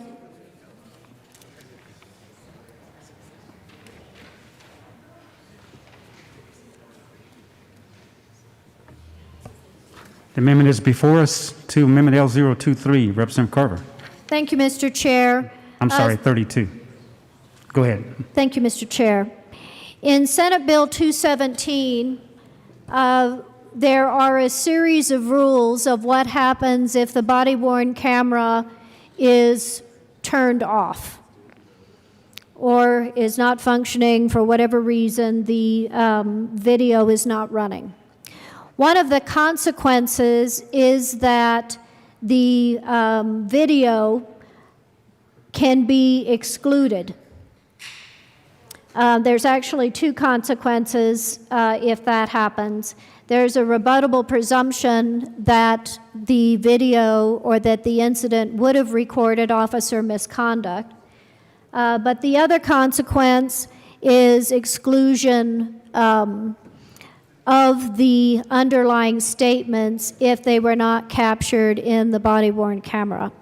What this would do is that there would be an exclusion only if it involves the defendant or the suspect statements, not victims, not witnesses, but that it involves statements made by the defendant that for whatever reason were not captured by the body-worn camera. And I ask for an aye vote. Thank you. Further discussion on Amendment L032. Representative Herrick. I ask for a no vote. Any further discussion on Amendment L032? Seeing none, the question before us is the adoption of Amendment L032. All those in favor say aye. Aye. All opposed say no. The amendment is lost. Back to the bill. Representative Carver. Thank you, Mr. Chair. I offer Amendment L034 and ask that it be displayed. I beg your pardon. I move Amendment L034 and ask that it be displayed.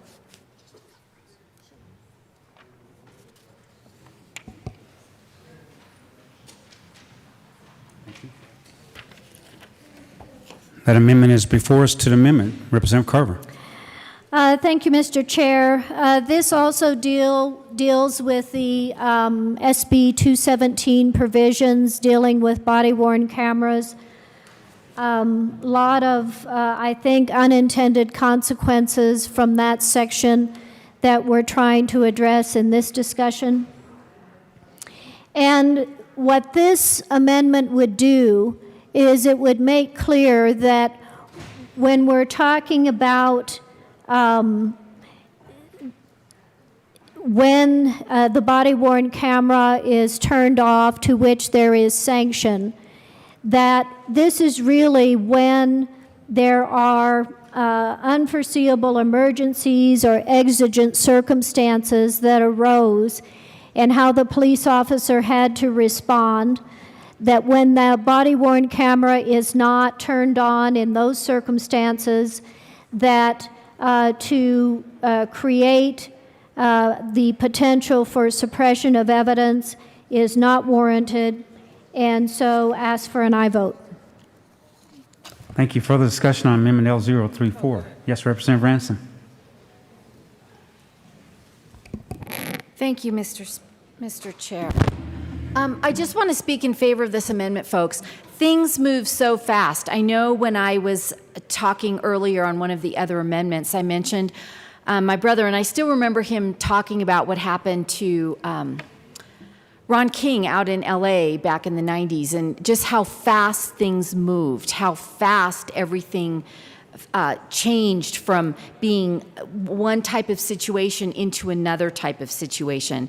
And again, the law enforcement officers are trained to deal with those changes, and for us to then come back afterwards and say, well, no, you shouldn't have done this, or you should have done this, is so difficult for them to actually be able to even answer those questions properly, because we might be looking at it from a different viewpoint than they saw the situation unfolding. So what this amendment would do would say in the unforeseeable emergency that we would not then punish them further for things that were unforeseeable, that they were unable to predict, that they maybe couldn't even see happening if there's a line of sight is blocked or things can't be heard properly. And again, I think I have heard such positive feedback from everybody on just the use of body cams, but just to be able to say that there are times, and with unforeseeable emergencies, if things happen, we need to be able to allow our law enforcement officers to then use their best judgment at the time, or if they miss seeing something, we should not be punishing them after the fact. So once again, I urge an aye vote on this amendment, and I do thank the sponsor for bringing it. Thank you, Representative Ramsden. Any further discussion on Amendment L034? Yes, Representative Gonzalez-Gutierrez. Thank you, Mr. Chair. Members, I ask for a no vote. I believe this was heavily debated in the previous year, and there are options that officers can take in order to explain why a body cam was not turned on. I ask for a no vote. Thank you. Further discussion on Amendment L034? Seeing none, the question before is the adoption of Amendment L034. All those in favor say aye. Aye. All opposed say no. No. Amendment L034 is lost. Back to the bill. Representative Carver. Thank you, Mr. Chair. I move Amendment L031 and ask it that it be displayed.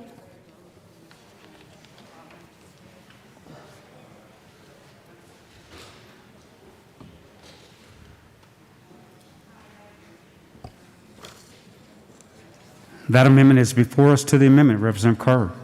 Thank you, Mr. Chair. Again, this is looking at the body-worn camera rules that were established in SB 217, and what we really want to do is when the body-worn camera is not on, sanctions flow from that, from the suppression of evidence, as we talked about in the earlier amendment, but also a rebuttable presumption that there was an incident of officer misconduct. What this would do is say that those sanctions only flow if the officer acted intentionally in turning off the body-worn camera. Ask for an aye vote. Thank you. Further discussion? Yes, Representative Harris.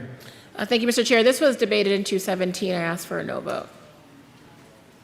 Thank you. Further discussion on Amendment L031? Seeing none, the question before us is the adoption of Amendment L031. All those in favor say aye. Aye. All opposed say no.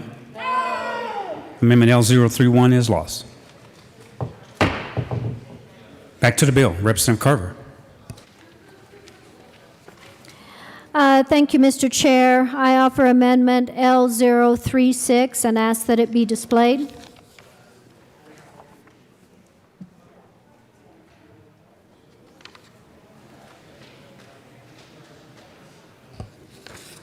Amendment L036 is before us. To the amendment, Representative Carver. Thank you, Mr. Chair. One of the, I wasn't thrilled with the privacy protections in SB 217 as far as the process for redacting personal information that is videotaped as part of the body-worn cameras. And so I was dismayed to see that House Bill 1250 lessened privacy protections by exchanging the word redacted to blurred. One of the discussions that we had in committee is if you're in fact turning over the entire video without redacting the very personal information that 217 allowed to be redacted. Now, House Bill 1250 is saying no, there will be no redaction. The entire video will be turned over, but the sensitive information will be, quote, blurred.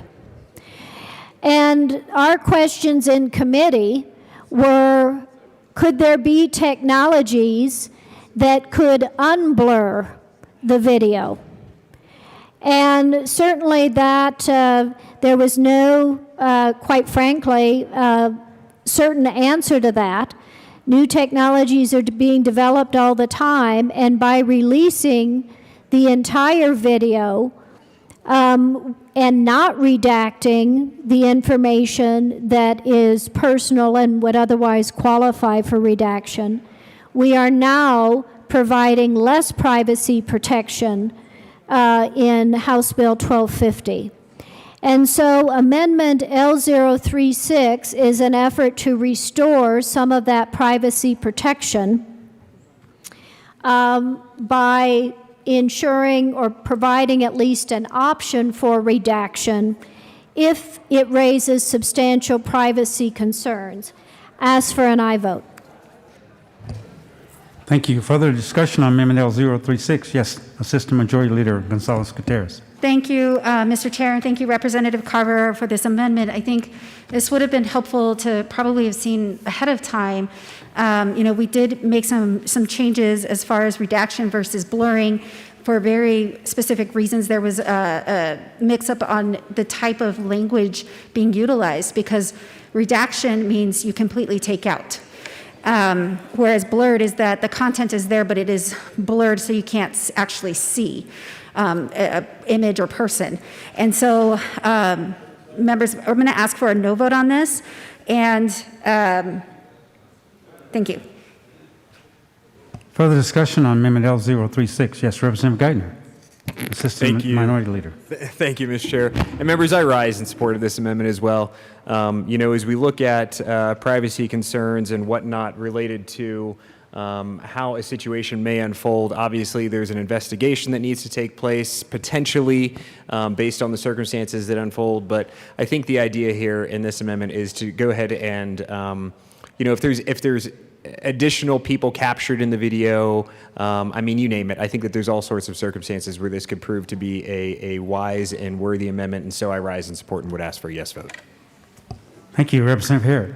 Thank you, Mr. Chair. And again, we haven't seen this amendment previously, but what I will say is that, as we discussed last week in very long debate, words matter. The words that law enforcement officers use matter. It's important that we ensure that the record is intact when it is released. I ask for a no vote on this amendment. Thank you. Further discussion on Amendment L036? Seeing none, the question before us is the adoption of Amendment L036. All those in favor say aye. Aye. All opposed say no. No. Amendment L036 is lost. Back to the bill. Representative Carver. Thank you, Mr. Chair. I move Amendment L035. I move Amendment L035 and ask that it be displayed.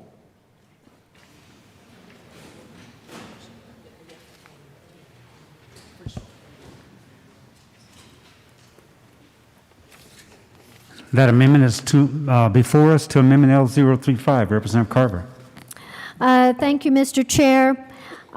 This restores the time period that is in current law, SB 217. As you may recall, if you were here last year, the bill requires extensive data collection, and that a report as part of that data collection shall be assembled and be releasable, be ready, January 1st, 2023. This bill moves that date back to 2022, and the 2023 date, given the huge expansion of data collection called for in SB 217, that the January 1st, 2023 date is more appropriate. Ask for an aye vote. Thank you. Assistant Majority Leader Gonzalez-Gutierrez. Thank you, Mr. Chair. Members, the Division of Criminal Justice, who is actually creating the common form, actually asked us to move this date up so that they can actually create the form. So that's what this is for. Why the date was originally moved up is so that DCJ could actually do their work and create the form. I ask for a no vote. Thank you. Further discussion on Amendment L035. Seeing none, the question before us is the adoption of Amendment L035. All those in favor say aye. Aye. All opposed say no. No. The amendment is lost. Back to the bill. Representative Carver. Thank you, Mr. Chair. I move Amendment L030 and ask that it be displayed.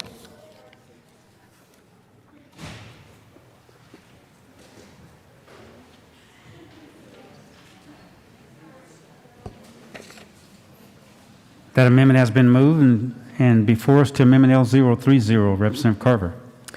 Thank you, Mr. Chair. This is to provide additional clarifying language on, again, the requirements that law enforcement have in the language that we passed in SB 217. And this is on, again, back to body-worn cameras. So the language that was provided on when a body-worn camera must be worn and activated was set forth in 217. This language in House Bill 1250 further expands that to go into premises in response to a call for service. And so this expansion of when the body-worn cameras must be turned on is overbroad. This language brings it back to when they are doing investigation and talking to enforcing the law, investigating possible violations of the law, and so I ask for an aye vote. Thank you. Representative Herrick. Thank you, Mr. Chair. I ask for a no vote on this amendment. It is important that you have your body camera on when you're doing a welfare check. As we know, those with serious mental illness or calling to check on those with serious mental illness can result in an encounter with law enforcement where it's important that the public knows exactly what happened. We've seen things go wrong too often, but often that we don't hear about is when law enforcement is accused of something going wrong that did not happen. And when the body cameras are on, it's important to get that information. I ask for a no vote. Thank you. Further discussion on Amendment L030. Seeing none, the question before us is adoption of Amendment L030. All those in favor say aye. Aye. All opposed say no. No. Amendment L030 is lost. To the bill, Representative Geithner, Assistant Minority Leader. Thank you, Mr. Chair. And members, actually, I'll just move my amendment first and then go from there. I move L048 and I ask that it be displayed.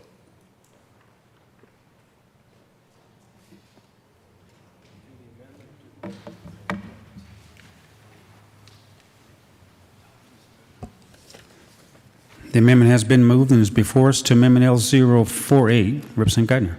Thank you, Mr. Chair. Members, what L048 does is it speaks to an appropriation of $2 million specifically for the use of body-worn cameras.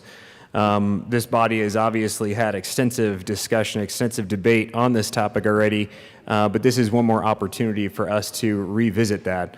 During the long bill, we ran an amendment. That amendment was adopted in both chambers. However, the conference committee, which was the JBC, altered that amendment, and that amendment was that we would appropriate $3 million for the purpose of body-worn cameras. It came out of a conference committee saying that we would only appropriate $1 million.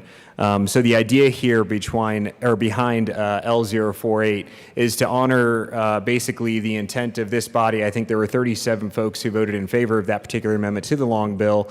I think we refer to it as Amendment 13 specifically. This is one more opportunity to make sure that we get it right.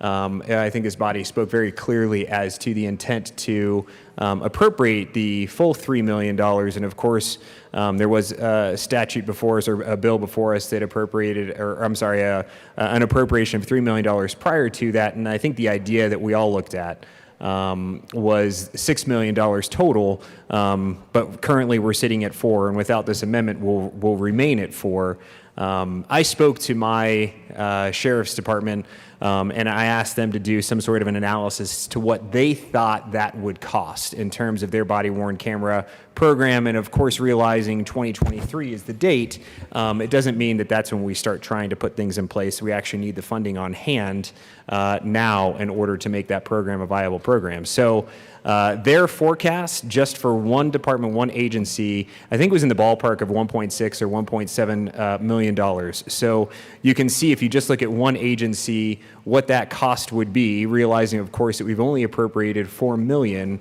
You can see if you look at the other larger counties and jurisdictions throughout the state, how additional funding is absolutely critical in order to make body-worn cameras a viable option for law enforcement agencies across the state. And so, members, I do ask for a yes vote. I think this is one that this body has already visited before. Like I said, I think we did it. I think there was 37 votes. I might be 1 or 2 off there, but it was adopted in both chambers, both the Senate and the House. And this is an opportunity for us to get that right.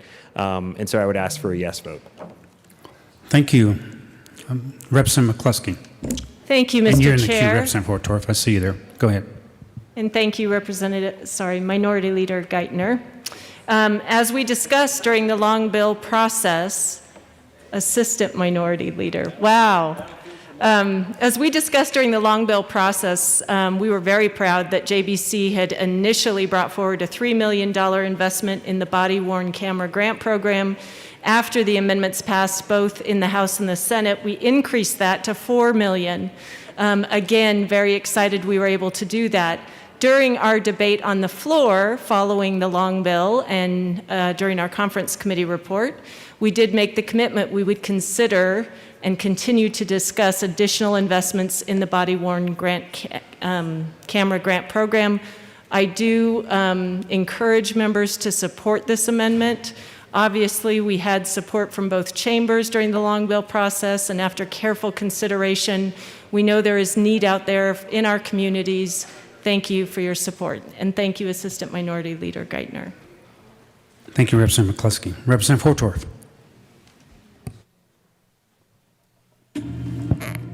Thank you, Mr. Speaker. I rise in support of this amendment as we continue to have more and more elements of law enforcement, including the Colorado State Patrol now, who has to meet these requirements and mandates across their force and also across all of the departments in the state, police departments and sheriff's departments. With unfunded mandates, there's not enough we can do. As we promote these mandates to meet these requirements by 2023, rather, in this case now, as early as 2022. This is a good amendment. This is the right direction, and truly it is probably not enough, but I rise in support of this amendment and really believe that we're moving in the right direction with regard to additional funding for law enforcement with these body-worn cameras. Thank you, Representative. Okay. Any further discussion on Amendment L048? Seeing none, the question before us is the adoption of Amendment L048. All those in favor say aye. Aye. All opposed say no. Amendment L048 is adopted. We have an agreement. Representative Wu, to the bill. Thank you, Mr. Chair. I appreciate it. The best of the best. That's what I want my law enforcement officers to be. I believe that's what all of us want them to be, the best of the best. And now we consider this legislation and pass legislation that creates an indecisiveness. It creates question for many officers.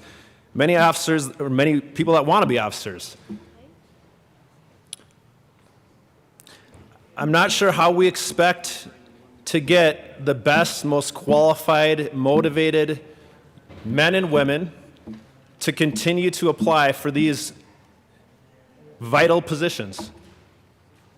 So that greatly concerns me. It greatly concerns me that I hear that many that have been in the service are retiring early or looking for other options because they are concerned. They're concerned about liability. They're concerned that they have to possibly pause and take it a second or two in these dire situations.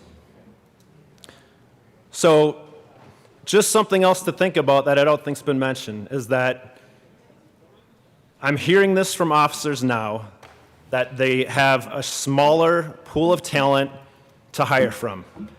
And they may be changing their standards on what they need, their criteria. And that is going to be bad for everyone. So while we may be trying to prevent these horrible mistakes, these horrible situations that have happened, I think I'm, again, very concerned that we're going to see more of that with people that maybe aren't as qualified and with people that are leaving, the best ones that are leaving because things are changing too drastically and they are not certain and they want to go home to their family and they want to go home to their kids. So I ask you to consider that. I urge a no vote on this bill. Thank you. Representative Hotorf. Go ahead. And we're back to the bill. Representative Hotorf. To the bill, Mr. Chairman, thank you. I rise to continue to express great concern with respect to this bill, these measures that we are trying to implement. I really believe that what's going to happen within law enforcement and the law enforcement community if we move forward and adopt this legislation is great hesitation, a lethargy to respond, inaction, and some apatheticness. Why, you say? How could this be, you ask? Well, it will be because of self-preservation. Not self-preservation for their lives as they perform their duties, because we know in the Boulder shooting there was selfless service from the first law enforcement officer that responded and did none of these things. What will be the origins of this, you ask? It will be because of this type of legislation. Because as we continue to pile on rule after rule, regulation after regulation, you may foment within this community a mistrust. Friction points. Do we have their backs? Do we try to help them? Or do we try to hang them out and not give them top cover? Not try to have their backs? Not try to make sure that they are protected? Particularly with the element of this that says now there is a significant civil liability. They have to carry this cloud over their head every day to work. Among other things that this legislation does, it is very corrosive. It creates friction in its very nature. And I believe it is not the right policy at the right time. Because as you look at systems and systems analysis, in the wheelhouse that is law enforcement in Colorado, we spent the better month of June in this very chamber debating and talking about 217. Well, 217 hasn't even come full circle. Not even a year, not even full implementation. But we, as expert systems analysts, are already meddling in the system, thinking that more must be done. But those in the systems analysis world know that you must allow a system to actually go full circle and analyze all components and elements of that system to determine effectiveness or optimization or necessary adjustment to optimize that system. Yet here we are today with a crystal ball trying to do high-level systems analysis in the law enforcement space without any consideration for what I just mentioned. I am a strong no vote on this bill. I have serious concerns for the intent that is this bill and the impact it has on law enforcement across the state of Colorado. Thank you, Mr. Chair. Thank you. Yes, Representative Van Winkle. Thank you, Mr. Chair. I move L046.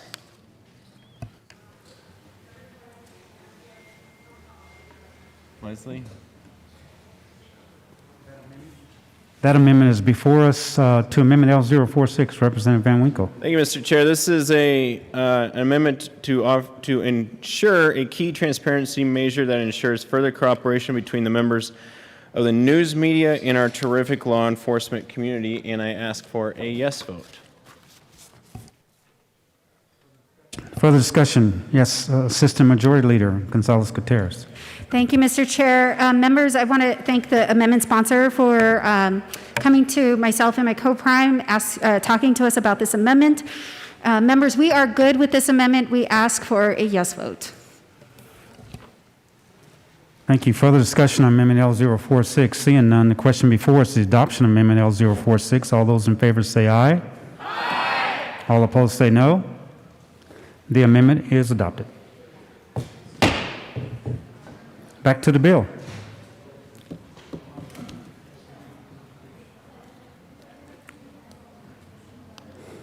Anyone? Further discussion? Yes, Representative Rich. Thank you, Mr. Chair. I just had to come up here and let you know that I wouldn't be voting for this bill. I feel very naive, and I'm sure our law enforcement officers do too, to think that there were enough changes in Senate Bill 217, a bill I actually voted for at that time, only to now learn that that wasn't enough, and now we're doing this. I feel like HB 21-1250 sets our law enforcement officers up to fail, and there's no way that I could support this bill. Thank you. Thank you. Further discussion on Amendment or House Bill 1250. Yes, Representative Luck. Thank you, Mr. Chair. Expectations. Expectations are one of those things that marriage counselors and teachers and contract lawyers will tell you are essential to good relationships. Why is that? Because when we walk into a situation and we know what is expected of us, then we can best address, best adjust our behaviors. This bill I struggle with because it fails to lay out clear expectations for our law enforcement community.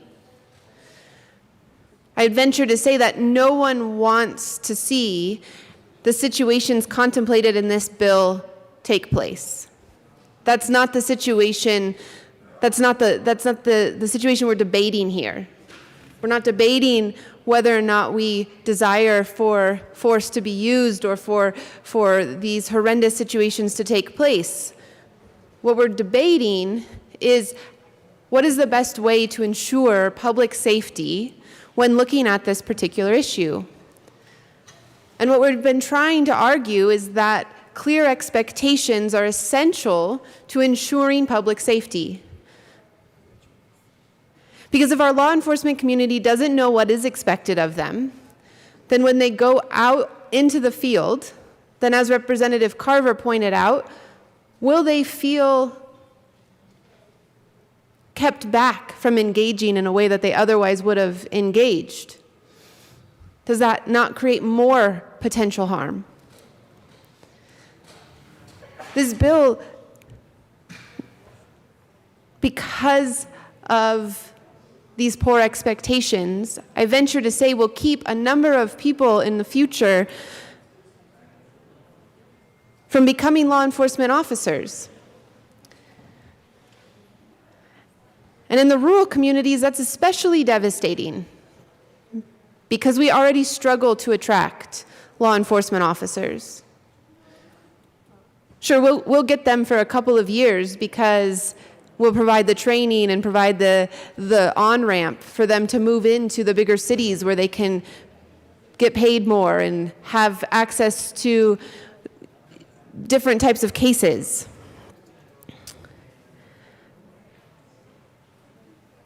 But we can't keep them as it is for any length of time. And under this bill, that problem is going to become exacerbated. And as a result, I fear that people will take measures into their own hands. When law enforcement isn't there to protect their communities, they will protect them themselves. And where will that leave us?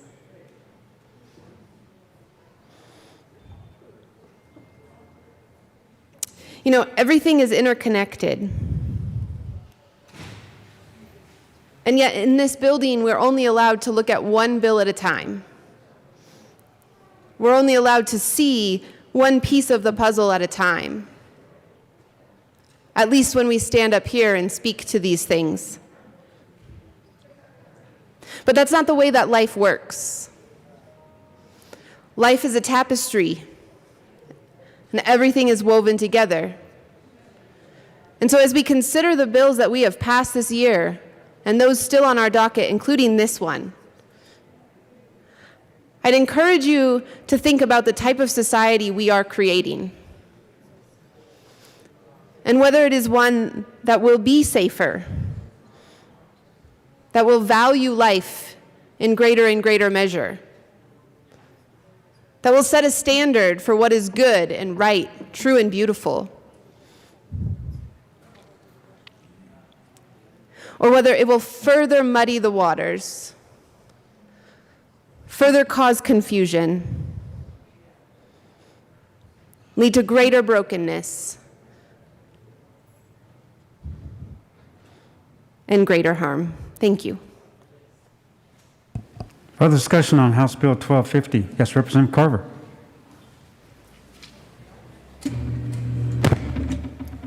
Thank you, Mr. Chair. I rise in opposition to House Bill 1250.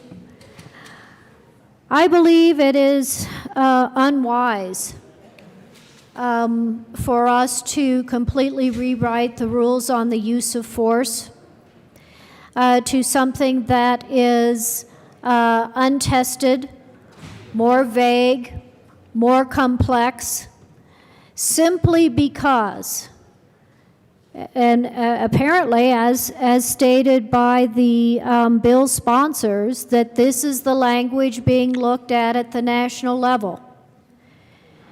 But this language, while passed or something similar, perhaps not identical, was passed in Maryland, they suspended implementation for a year, and my understanding, at least in looking at the media reports, is they've already identified problems with the language that need to be fixed. I do not understand, members, why less than a year after we rewrote rules on the use of force that law enforcement just finished training on last September, that we have had less than a year to see how those rules work, that we are doing a wholesale change in rewriting this language. And so I think that is enormously unwise. For what it's worth, on pretty much every bill that is of any significance, you usually have some organizations and people that are opposed. And they'll say, oh, it's going to cause this problem and this devastation, and it can't be done, et cetera, et cetera. Well, I always listen to that, but what I do is I read the language myself. And I have to say, members, that as somebody who spent 29 years as a lawyer dealing with military law enforcement, dealing with rules on the use of force, not law of war, not in a war context, but I'm talking in criminal, I read these rules, and these rules do not work. They do not work for clarity. They do not work because of their complexity. They do not work because you have to have a flow chart with definitions to determine what in the world is authorized, not just for deadly force, but for any use of physical force. These are badly written rules on the use of force. They fail every test for effective rules of force, for clarity in what we are authorizing law enforcement to do in all these situations. That does not improve public safety. That does not decrease risk of violence in our community. That does not help for more effective policing in our community.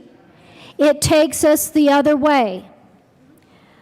I also have to say how dismayed I am. You know, I felt pretty strongly about the body-worn camera section in SB 217 and what I regarded as a pretty abysmal provisions in protecting individuals' privacy. Abysmal. Although we gave almost no time to debating that. And it's kind of like, well, you know, we're going to have more opportunity to fix that. We're going to have more opportunity to fine-tune these rules to provide some privacy now that we're doing video and audio tape of every encounter a police officer has with any citizen practically, all captured and maintained on videotape. And yet what we find in House Bill 1250 is less data privacy, less protection for our citizens, for some of them, their worst moments. I find that inexplicable that we have so little regard for the painful, emotional, humiliating moments of our citizens that are being captured on video and audio to be posted to the internet and bandied about. I find that quite disgraceful, actually. Finally, members, it is disappointing to me that we have also not dealt with a section of SB 217, which I think is very problematic, in not doing justice for our victims. To what am I referring?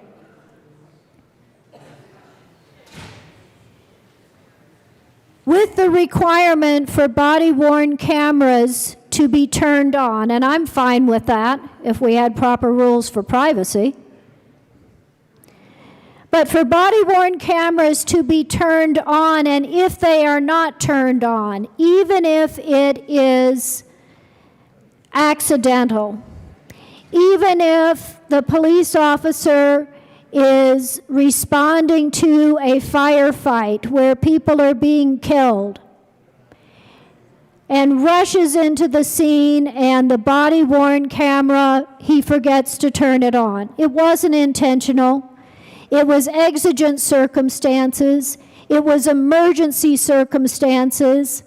Now we say that the sanctions of statements that are gathered from people on the scene that would have been that where the body-worn camera was not turned on, that evidence will be suppressed. Tell me, how does that in those scenarios serve justice? When you're suppressing evidence and potentially undercutting the successful prosecution of those who have done harm. And yet we rejected amendments that would have provided an exception for emergency and exigent circumstances. Do those victims on those scenes not matter? Does justice for those harmed in those incidents not matter? Because the police officer in that scenario dashed into a scene and forgot to turn on the body-worn camera, and the circumstances make it plain that that's what happened. And of course, what's the other inappropriate sanction for when body-worn cameras are not turned on, even accidentally? Is that there is a rebuttable presumption that the incident in question involves officer misconduct.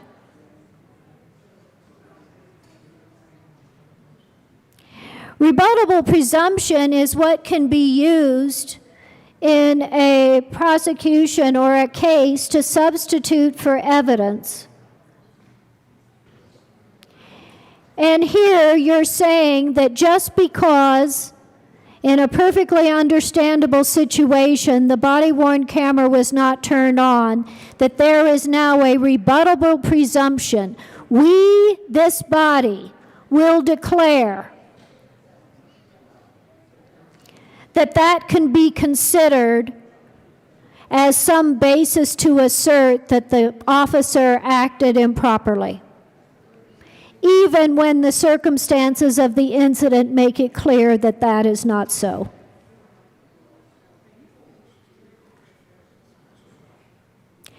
Can you wonder why?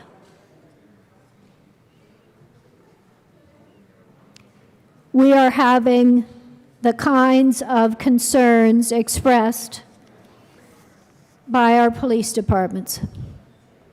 The final thing I would say, which again, I generally don't take people's words for it, when they say a standard is impossible or difficult or ineffective, but I completely agree in this case.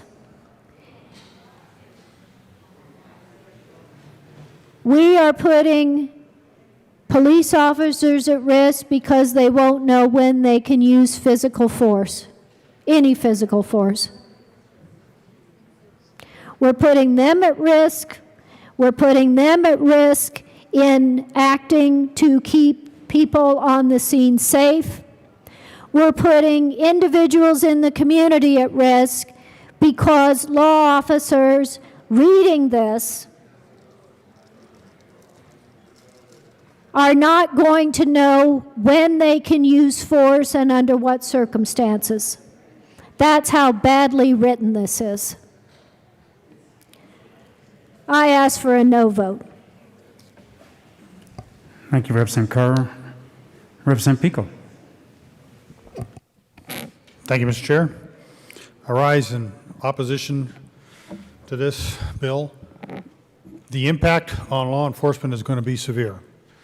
The impact on them of trying to understand rules of force which have vague, incomplete, unclear rules of force will be very difficult for them. But we are not going to take that a step further, in that we are going to hold them even more personally liable than they have been before, and we're going to take it a step further to hold the agencies that employ them and remove the various immunity provisions and open them up for lawsuits. This will lead to an explosion of lawsuits. This will impact those municipalities, the counties. They're going to have to fund increasingly for defensive legal defense. This will impact our law enforcement community as people decide to go elsewhere. We are already seeing law enforcement personnel leaving this profession across the country and across Colorado, where the provisions have already been put in place, both nationally and within the state. This will make this problem that much worse. This bill is not about accountability. It's about handcuffing the police and not allowing them to do their job. Good men and women in the law enforcement will leave. They are already leaving. They are already not coming in. We are already seeing our recruiting classes drop in numbers. This impact has already started, and this will make it that much worse of a problem. This is one of the worst bills that I've seen in my short time here, and I ask for a no vote. Representative Catlin.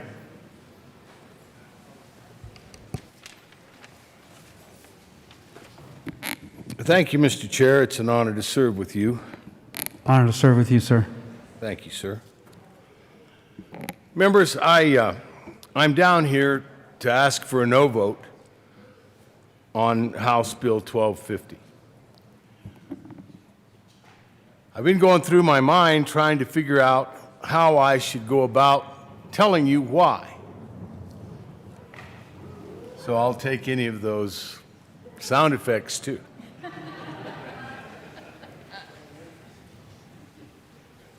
I've met with the chief of police in my hometown in Montrose. I've met with our sheriff, county sheriff.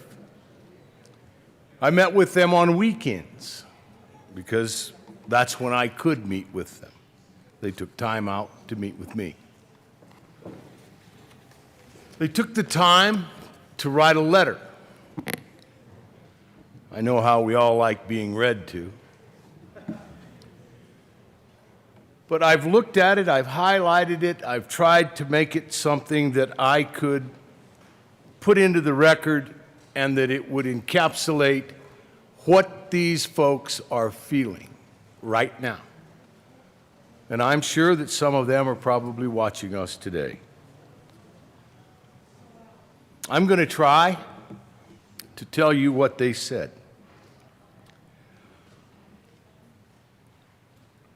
No, I'm going to read it to you.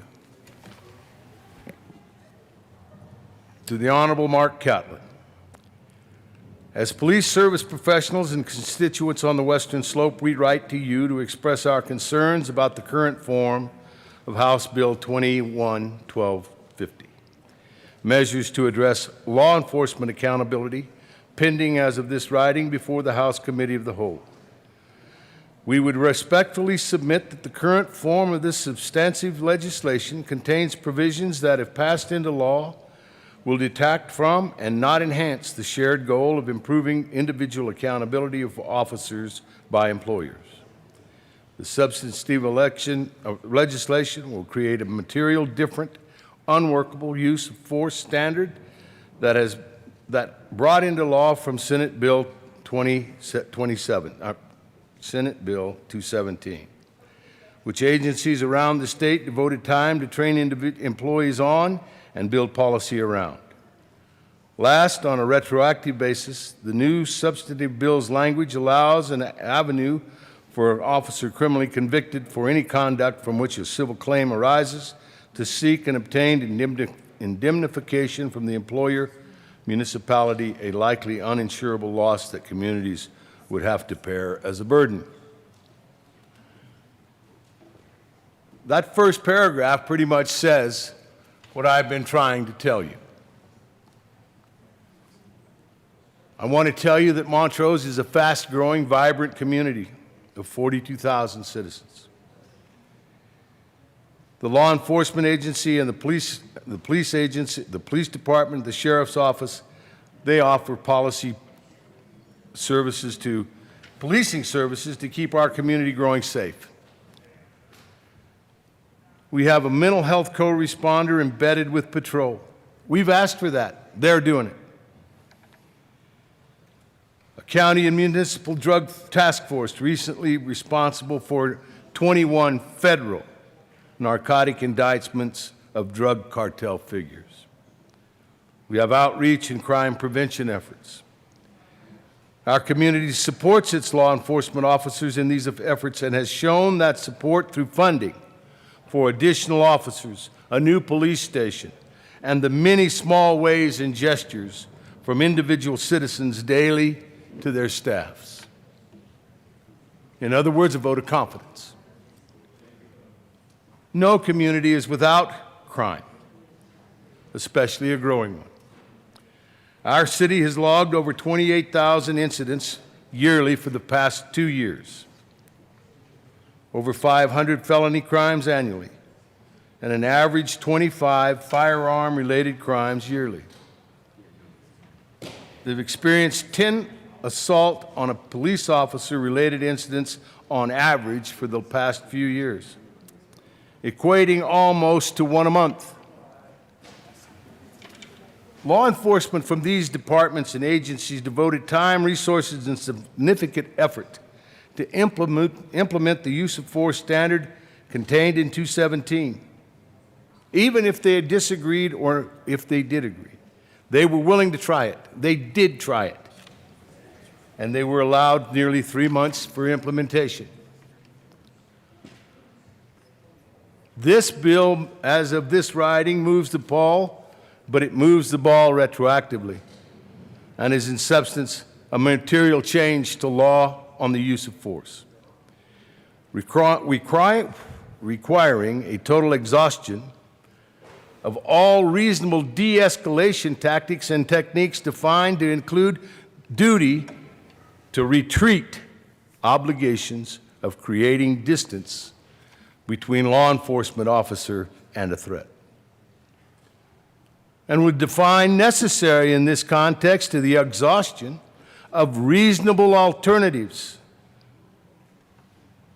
known or that should have been known to a reasonable person is a material change to current law. These are police agents, these are policemen, sheriff's officers, an elected sheriff, an appointed chief of police telling us what's going on with this bill and why it needs to be voted down today. The choice to define necessary from the perspective of a reasonable person instead of an objectively reasonable police officer with training is a material change in law, foreign in this context to case law and statute. 1250's current language and definitions will change the statutory analysis employed by the majority of elected district attorneys around the state and considers an analysis of CRS 18-1704 for self-defense. I'm not much of a lawyer, so I don't know if I read that right. This expressly disavows any duty to retreat, along with an analysis of the use of force standards. Language in this substantive change to deadly force standard is overly broad in their writings. Categorical prohibitions on justification for use of force and the requirement of absolute exhaustion of de-escalation tactics as defined will result in officers failing to act to defend themselves or others, or delaying action in critical moments that will result in civilian and officer injuries and/or death. These incidents happen in moments, folks. in the blink of an eye. For example, suicidal individuals can in an instant change from wanting to hurt themselves to hurting that officer that's standing in front of them. We have mental health people riding along. It looks to me like we're going to need the city attorney riding along to figure out what we should do next. Sorry, I am wound up about this because I want you to know, in my district, none of us, the police professionals or the citizens, want to continue employing rogue, out-of-bounds officers. That's the first thing we want out. But if we make it so hard for good, solid police professionals to stay in the industry in the state of Colorado, I think you're going to find that the good ones will probably be looking for a place to go. I don't want to leave this open to individuals that aren't the best and the brightest. But I've mentioned this a number of times at this well. Colorado seems to be working so hard at trying to make different industries, doctors, now policemen, farmers, make it hard for us to be here in Colorado. And I want you to know I believe the state of Colorado is the best state in the union. We've been great leaders in all kinds of things. Everything from the law of the river that the rest of this United States or the Western United States holds up as a standard, all the way to the way we do things in our communities. Let's not risk losing that reputation of being a good state, a place you ought to be, a place you can grow a family, a place you can grow a life. I'm going to ask for a no vote today. Ask for me and ask for my communities, but more importantly, ask for the police and the sheriff's officers and the law enforcement officers that are in this building and that are in this state. Please vote no.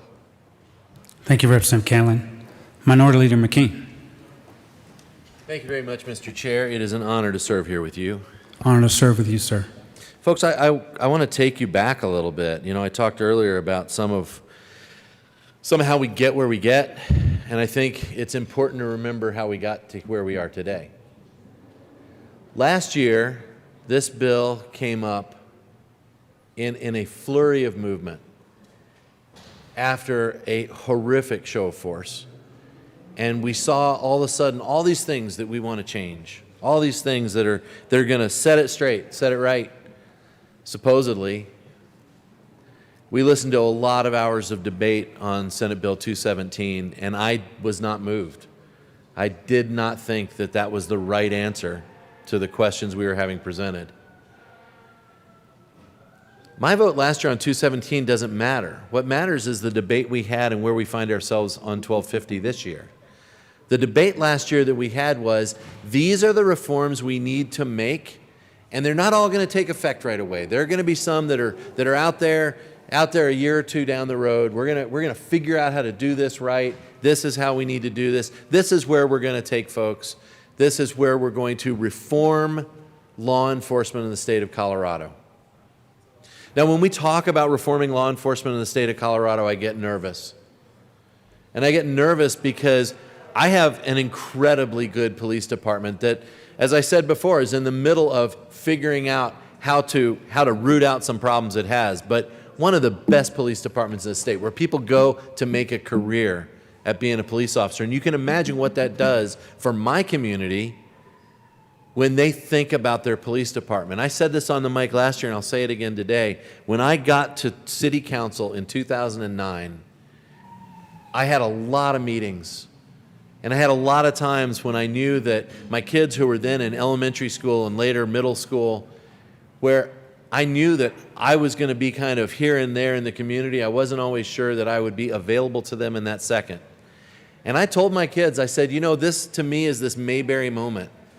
And that is that I know that if you have a problem, you call Luke Hecker. Luke Hecker was the chief of police for the city of Loveland. And I said, if you have something that comes up and you can't get a hold of me, you call Luke. Because I trust Luke to make whatever decision needs to be made to take care of you kids.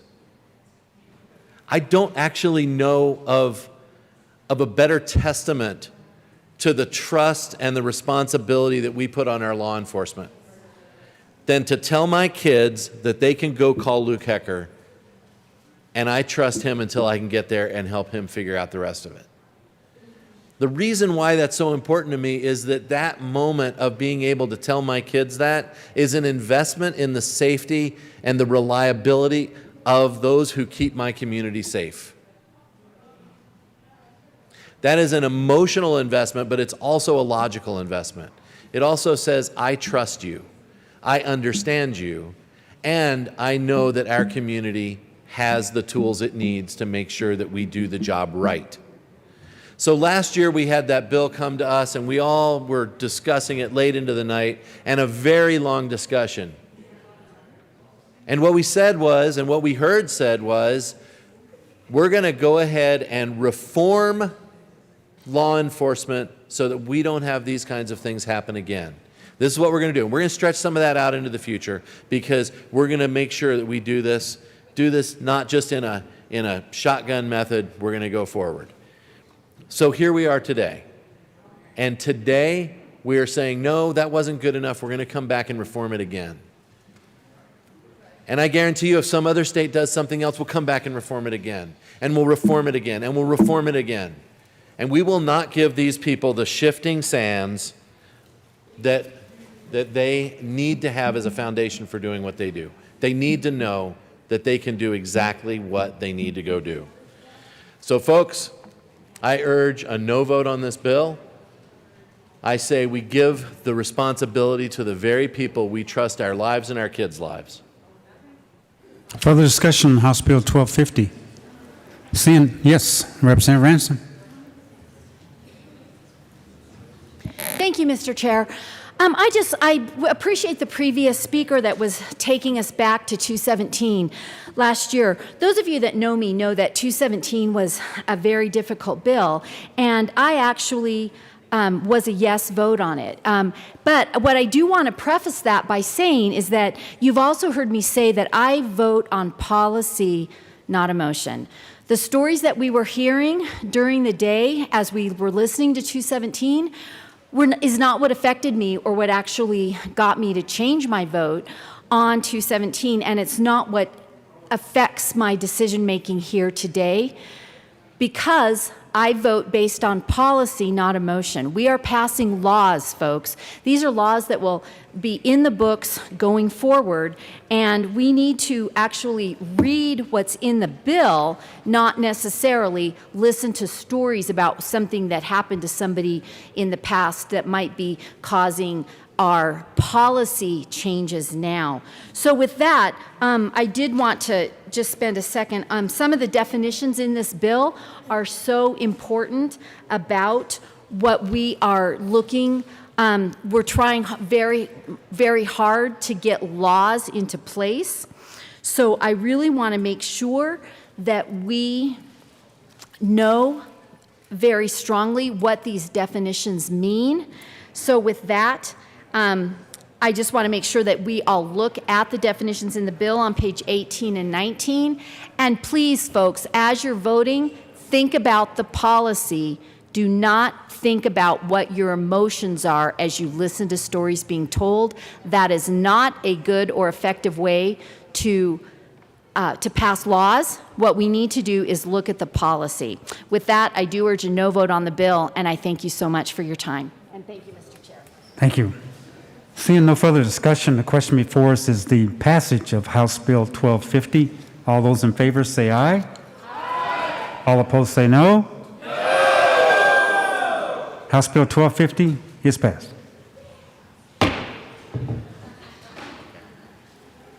Majority Leader Escar. Thank you, Mr. Chair. I move the committee rise and report. Thank you. Seeing no objection, the committee will rise and report.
The House will come back to order. Mr. Gregorio, the report of the Committee of the Whole, please. Mr. Speaker, your Committee of the Whole begs leave to report is under consideration the following attached bills being the second reading thereof and makes the following recommendations thereon. House Bill 1068 is amended. House Bill 1171 is amended. House Bill 1250 is amended. House Bill 1296 is amended. Passed on second reading in order and engrossed and placed on the calendar for third reading and final passage. Senate Bill 119 is amended. Passed on second reading in order, revised and placed on the calendar for third reading and final passage. House Bill 1065, Senate Bill 244 laid over until 5/19/2021. Representative Exum. Speaker, I move the House adopt the report of the Committee of the Whole. Members, you have heard the motion. There are amendments at the desk. Mr. Gregorio, there are 4 amendments at the desk. They're all Carver. Mr. Gregorio, please read the first Carver amendment to the report of the Committee of the Whole, L43. Representative Carver moved to amend the report of the Committee of the Whole to reverse the action taken by the committee not adopting the following Carver Amendment, L43 to House Bill 21-1250 to show that said amendment passed and that the underlying Harrod Amendment, L19 to the Judiciary Committee report to House Bill 21-1250 as amended passed and that House Bill 21-1250 as amended passed. Representative Carver. Thank you, Mr. Speaker. I move the Carver Amendment to the Committee of Whole and ask for an aye vote. This amendment strikes the section on rules on the use of force. Representative Harrod. Thank you, Mr. Chair. Members, we had a really lengthy debate on this, and I just want to again clarify that was what was initially in the pre-amend version that aligned with the Maryland standard no longer is there. All of that is out. The only thing that remains is the totality of the circumstances, the de-escalation provisions as workshopped with law enforcement, and then of course the necessary and proportionate use of force standard that is clear. And again, I just want to clarify that law enforcement approached us asking for a new definition for use of force from 217. This was not something that we just did on a whim. It was something that was approached by us. And this is something that is being held up as a gold standard and that has clarity behind it. So members, I appreciate the lengthy debate on this. I appreciate Representative Tipper's amendment to ensure that there is time to train to this. I think that is very important. And so I ask for a no vote on the Carver amendment. Representative Carver. Thank you, Mr. Speaker.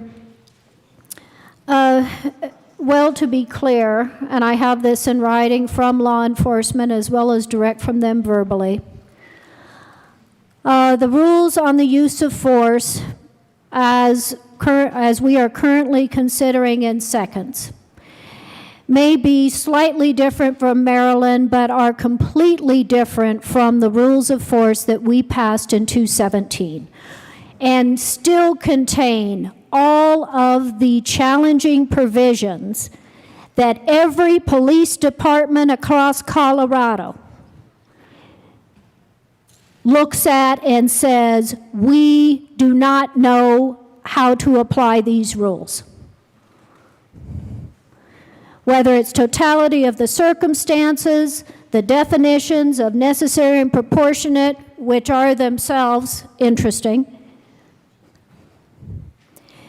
So there is nothing in the section on rules of the use of force, nothing in HB 1250 in this section that the police departments ask for, that they agree with, that they believe whatever the slight tweaks from the Maryland standard make any better, that it is still complex, subjective, ambiguous, with absolutely no idea how to apply these rules, and apply across the board, whether it is the initial physical force or deadly force. And because of that, and everything that's been pointed out on those difficulties, I ask for an aye vote on this amendment. This is the only section of the bill it strikes. Ask for an aye vote. Is Is there any further discussion on the first Carver amendment to the report of the Committee of the Whole? Seeing none, Mr. Gregorio, please open the machine and members, please proceed to vote. Representative Pelton, how do you vote? Aye. Representative Pelton votes yes. Representative Soper, how do you vote? Yes. Representative Soper votes yes. Representative Jackson, how do you vote? No. Representative Jackson votes no. Representative McLaughlin, how do you vote? Yes. Representative McLaughlin votes yes.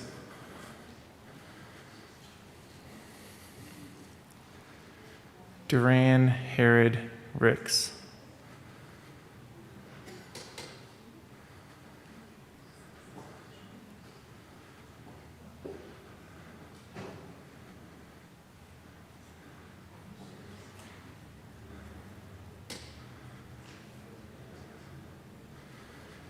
Representative Ricks.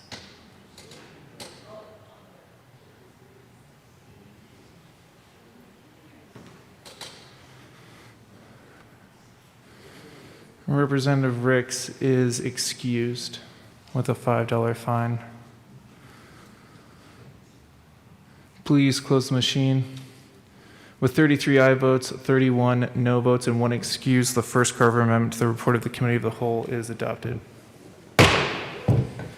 Mr. Gregorio, please read the second Carver amendment to the report of the Committee of the Whole, which is L33. Representative Carver moved to amend the report of the Committee of the Whole to reverse the action taken by the committee not adopting the following Carver Amendment, L33, to House Bill 21-1250, to show that said amendment passed and House Bill 21-1250 as amended passed. Representative Carver.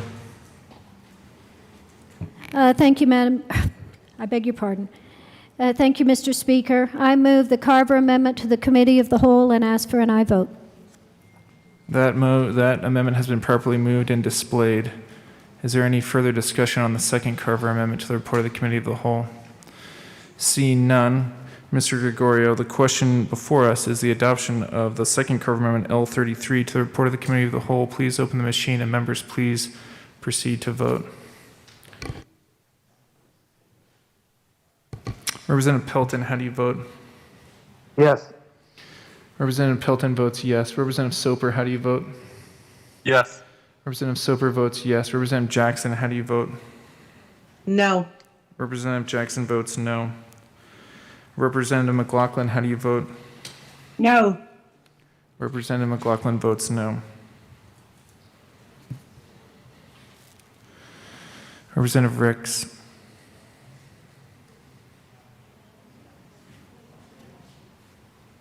Please close the machine.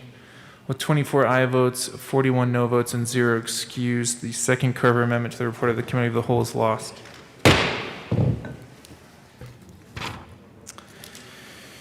Mr. Gregorio, please read the third Carver amendment L34 to the report of the Committee of the Whole. Representative Carver moved to amend the report of the Committee of the Whole to reverse the action taken by the committee not adopting the following Carver Amendment, L34, to House Bill 21-1250, to show that said amendment passed and that House Bill 21-1250 as amended passed. Representative Carver. Thank you, Mr. Speaker. I move the Carver Amendment to the Committee of the Whole and ask for an aye vote. Is there any further discussion on the third Carver amendment L34 to the report of the Committee of the Whole? Seeing none, Mr. Gregorio, please open the machine. Maybe I should state the question. The question before us is the adoption of the third Carver amendment to the report of the Committee of the Whole. Mr. Gregorio, please open the machine and members, please proceed to vote. Representative Pelton, how do you vote? Yes. Representative Pelton votes yes. Representative Soper, how do you vote? Yes. Representative Soper votes yes. Representative Jackson, how do you vote? No. Representative Jackson votes no. Representative McLaughlin, how do you vote? No. Representative McLaughlin votes no. Please close the machine. With 24 aye votes, 41 no votes, and 0 excused, the third Carver amendment to the report of the Committee of the Whole is lost. Mr. Gregorio, please read the fourth Carver amendment L36 to the report of the Committee of the Whole. Representative Carver moved to amend the report of the Committee of the Whole to reverse the action taken by the committee not adopting the following Carver Amendment, L36, to House Bill 21-1250, to show that said amendment passed and that House Bill 21-1250 as amended passed. Representative Carver. Thank you, Mr. Speaker. I move the Carver Amendment to the Committee of the Whole and ask for an aye vote. Is there any further discussion on the fourth Carver amendment to the report of the Committee of the Whole? Seeing none, the question before us is the adoption of the fourth Carver amendment to the report of the Committee of the Whole. Mr. Gregorio, please open the machine and members, please proceed to vote. Representative Pelton, how do you vote? Yes. Representative Pelton votes yes. Representative Soper, how do you vote? Yes. Representative Soper votes yes. Representative Jackson, how do you vote? No. Representative Jackson votes no. Representative McLaughlin, how do you vote? No. Representative McLaughlin votes no. Please close the machine. With 24 aye votes, 41 no votes, and 0 excuse, the fourth Carver amendment to the report of the committee of the whole is lost. There are no further amendments on the desk. The question before us is the adoption of the report of the committee of the whole. Mr. Gregorio, please open the machine, and members, please proceed to vote. Representative Pelton, how do you vote? No. Representative Pelton votes no. Representative Soper, how do you vote? No. Representative Soper votes no. Representative Jackson, how do you vote? Yes. Representative Jackson votes yes. Representative McLaughlin, how do you vote? Yes. Representative Jackson votes yes, or Representative McLaughlin votes yes. Please close the machine. With 41 aye votes, 24 no votes, and 0 excuse, the report of the committee of the whole is adopted. Majority Leader Escar. Thank you, Mr. Speaker. I move to lay over the balance of the calendar till tomorrow, May 18th. Seeing no objection, the balance of the calendar will be laid over until tomorrow, May 18th.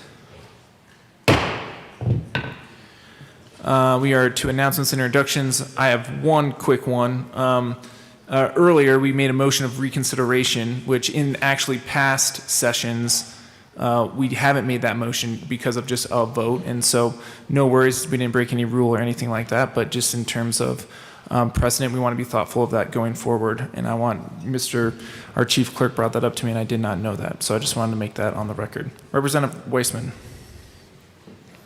Thank you, Mr. Speaker. This is just an announcement for judiciary members for tomorrow. This will show up in the calendar, but in the interest of everyone knowing what's going on, tomorrow we will hear Senate Bill 193, House Bill 1313, Senate Bill 138, and House Bill 1309. Wednesday, we will hear 1314 and 1315. Those will be printed on the calendar tomorrow. I've been in contact with the ranking member and other members. See you tomorrow. Representative Byrd. Thank you, Mr. Speaker. Members of the Finance Committee, we will begin at 2:45. So that gives you just a little bit of time to grab something to eat, and I'll see you in committee at 2:45. Representative McCormick. Thank you, Mr. Speaker. Also, the Ag, Livestock, and Water Committee will meet at 2:45, and we'll see you then. Representative Michelson-Jeannet. Thank you, Mr. Speaker. Public and Behavioral Health and Human Services Committee. Our schedule tomorrow has changed. We will be hearing Senate Bills 181, 118, and House Bill 1317. The other bills will be moved to the following Tuesday. Representative Kennedy. Thank you, Mr. Speaker. Members of House, State, Civic, Military, and Veterans Affairs, we will also meet at 2:45 in LSBA. There are 3 bills on the calendar. At the sponsor's request, we're going to be rescheduling Senate Bill 32. So today we will be hearing Senate Bill 129 followed by Senate Bill 250. Any further announcements or introductions? Seeing none. Assistant Majority Leader Gonzalez Gutierrez, or Majority Leader. Great. Oh, I forgot. Reports of committees of reference. Sorry. Committee on Finance, after consideration of the merits, the committee recommends fine House Bill 1311 be amended as follows and be so amended be referred to the Committee on Appropriations with favorable recommendation. House Bill 1312 be amended as follows and be so amended be referred to the Committee on Appropriations with favorable recommendation.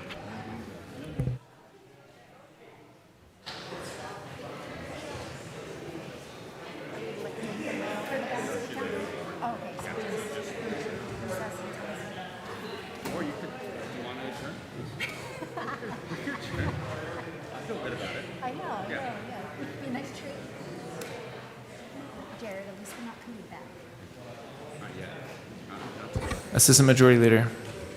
Thank you, Mr. Speaker. I move that the House stand in recess until later today. Seeing no objection, the House will stand in recess till later today.